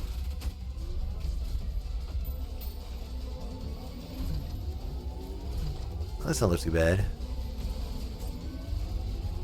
Homie missed. Can't play. Go back to school, son. What is this airborne mechanism? Is he literally just pulling himself up? I guess so, huh? Oh, interesting mechanics there. Hey, I love that. You know, these types of game boomer shooters still exist. I have that one that I was playing through on like the hardest difficulty. I got like halfway through and I just lost interest. It was also a hard part that I was at, but I managed to get past it and I was like, woo, breather time. And then I just never fucking came back and started breathing again. It was the 40K bolt gun. That's a fucking awesome game. That's an awesome game. It doesn't have this movement. It doesn't quite have this movement. There's a lot of movement and shit like that, but this is like you're fucking flying in the air here, like constantly. But yeah, I should give this one another try sometime. James, what we should make? We should make another boomer shooter, man. The kids, they yearn. The DVD logo is back. Boomer shooters and shit. Another wave. By getting yours, there you go. For the challenge. Yeah, Declan's playing like he's playing all these custom maps on Minecraft that are all like what time is it, by the way? Okay, they're all like parkour maps. So like there's something about movement. That the kids are gravitating towards. Maybe it's because of the attention span thing, right? It's like, look at this game. It's just like do. It's like constant shit going on. New level, new area, new colors, you know, like new weapons. I'm switching this and that. I'm jumping over here. I'm dashing. I'm moving around. I'm sliding and shit.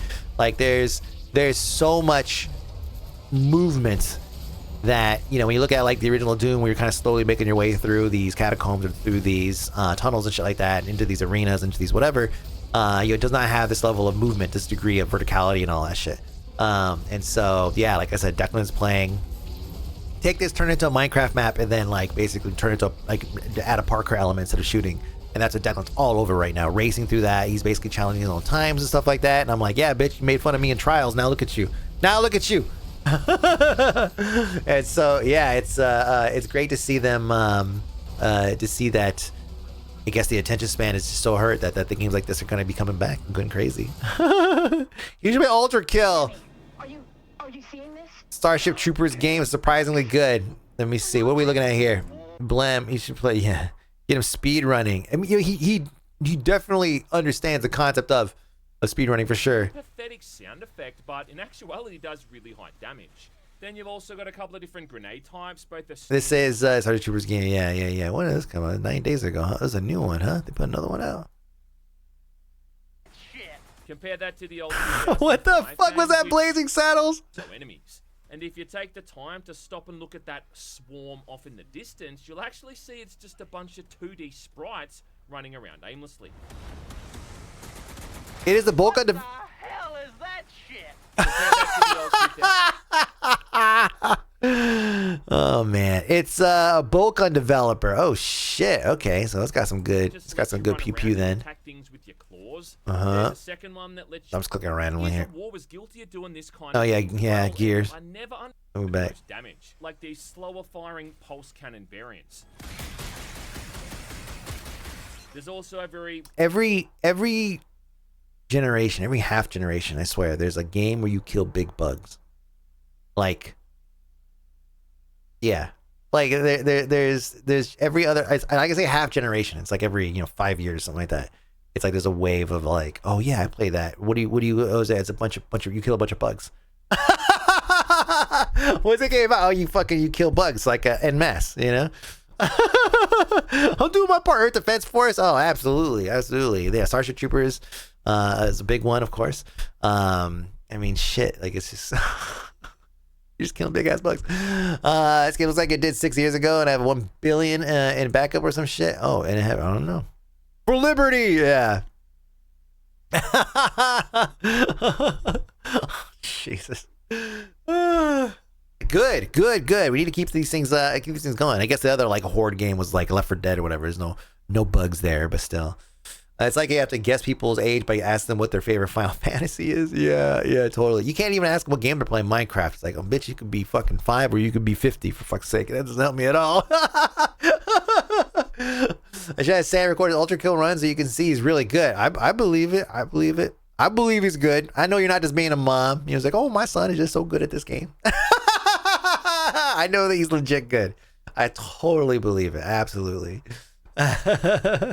He's just so good at everything. Yeah, please. I would love to see what Sam's doing. I would love to see what kind of stuff Sam's putting out. Any kind of content that boy putting out, I'd love to see it. Photography or whatever else, whatever he's working on. That like is always being a mom. Like is always being a mom. Off duty and on duty. It's always a mom. All right, I'm gonna throw you guys off here. You guys gonna watch? Dimmy, you really did spend some money on some shit, huh? Oh no. All right, I'm gonna send you guys over. So I'm gonna share this DVD game to Twitch Hawaii Discord to the White Channel. Hell yeah. Thank you. All right. So I want to say again, thank you so much, guys, for supporting us in this game. I'm gonna tell you, like, there's a lot of long ass hours that I was pulling, and I wasn't even the one doing all the matrix code and bullshit, right? Like, this man James was working his ass off to get this game polished as he fucking could. And get it out. And yes, there's still gonna be issues and stuff like that. If you have any feedback, please let us know. Of course, leave a review. If you need a key, there's still a couple of keys in the Discord here. You see, you got the second. Okay. It's been updated. Let me write down. Let's see. Let's see. Let's see. List updated. Ignore up to Vic. Tours comment. There you go. All right. And I'll come back and I'll update it again as you go. But if you guys play, please leave a review. Of course, please leave a review. And yeah, like I said, like, thank you so much for supporting us and all this stuff. And got more projects, stuff like that, working on more music and stuff like that, working on with it with James. And so looking forward to tackling a bunch of that stuff. And then yeah, on the flip side, Timberborn episodes coming out. That's super hard fucking crazy mode. Super fucking hard crazy mode. Like, actually pulling my fucking hair out. My heart was racing. Actually racing. I thought I was gonna pass out recording the damn LP. Yeah, like, it really is. Like, I've never felt that stressed out playing Timberborn. All right. Yeah, so you can catch up on Oni. Yes, you can catch up on Oni for now, because I'm switching gears over to Timberborn for the time being. And then yeah, we'll go from there. Weak. Oh, shut up, bitch. Shut up. That's because you're playing on normal mode. Play on normal mode. Get out of here. Robot is sick. Okay, cool. I'll come over and I'll update that in a second. But I'm gonna send you guys over. Thank you guys again for hanging out. I love you guys. Thank you so much. Thank you for supporting the game. Make sure to check it out. Links at the top. And I'm gonna see you guys. Oh fuck, I'm not gonna be here Friday, because I'm taking the boy to Universal Studios Hollywood.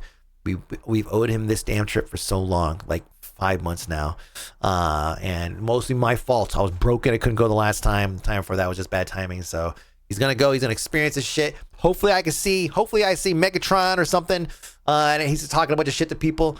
So and I'll see you guys on Monday. I'll be back, and we're gonna play some games and shit like that and figure it out, or update on other stuff. So we'll see.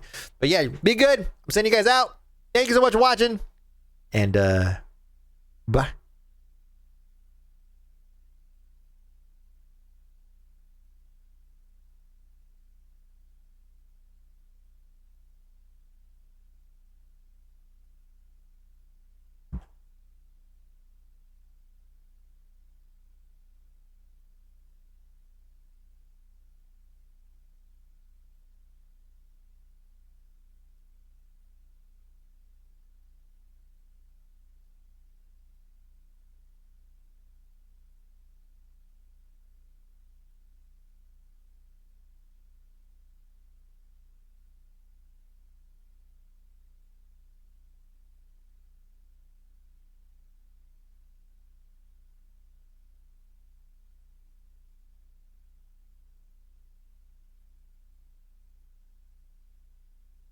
I can give you on the camera right now because it's really shitty. That's the only camera I have. Yeah, this piece is done. You're gonna have to deal with this. Free hands this economy? I know, right? Jazz hands. Ooh. Ooh. Hey, Blam, thank you for the sub.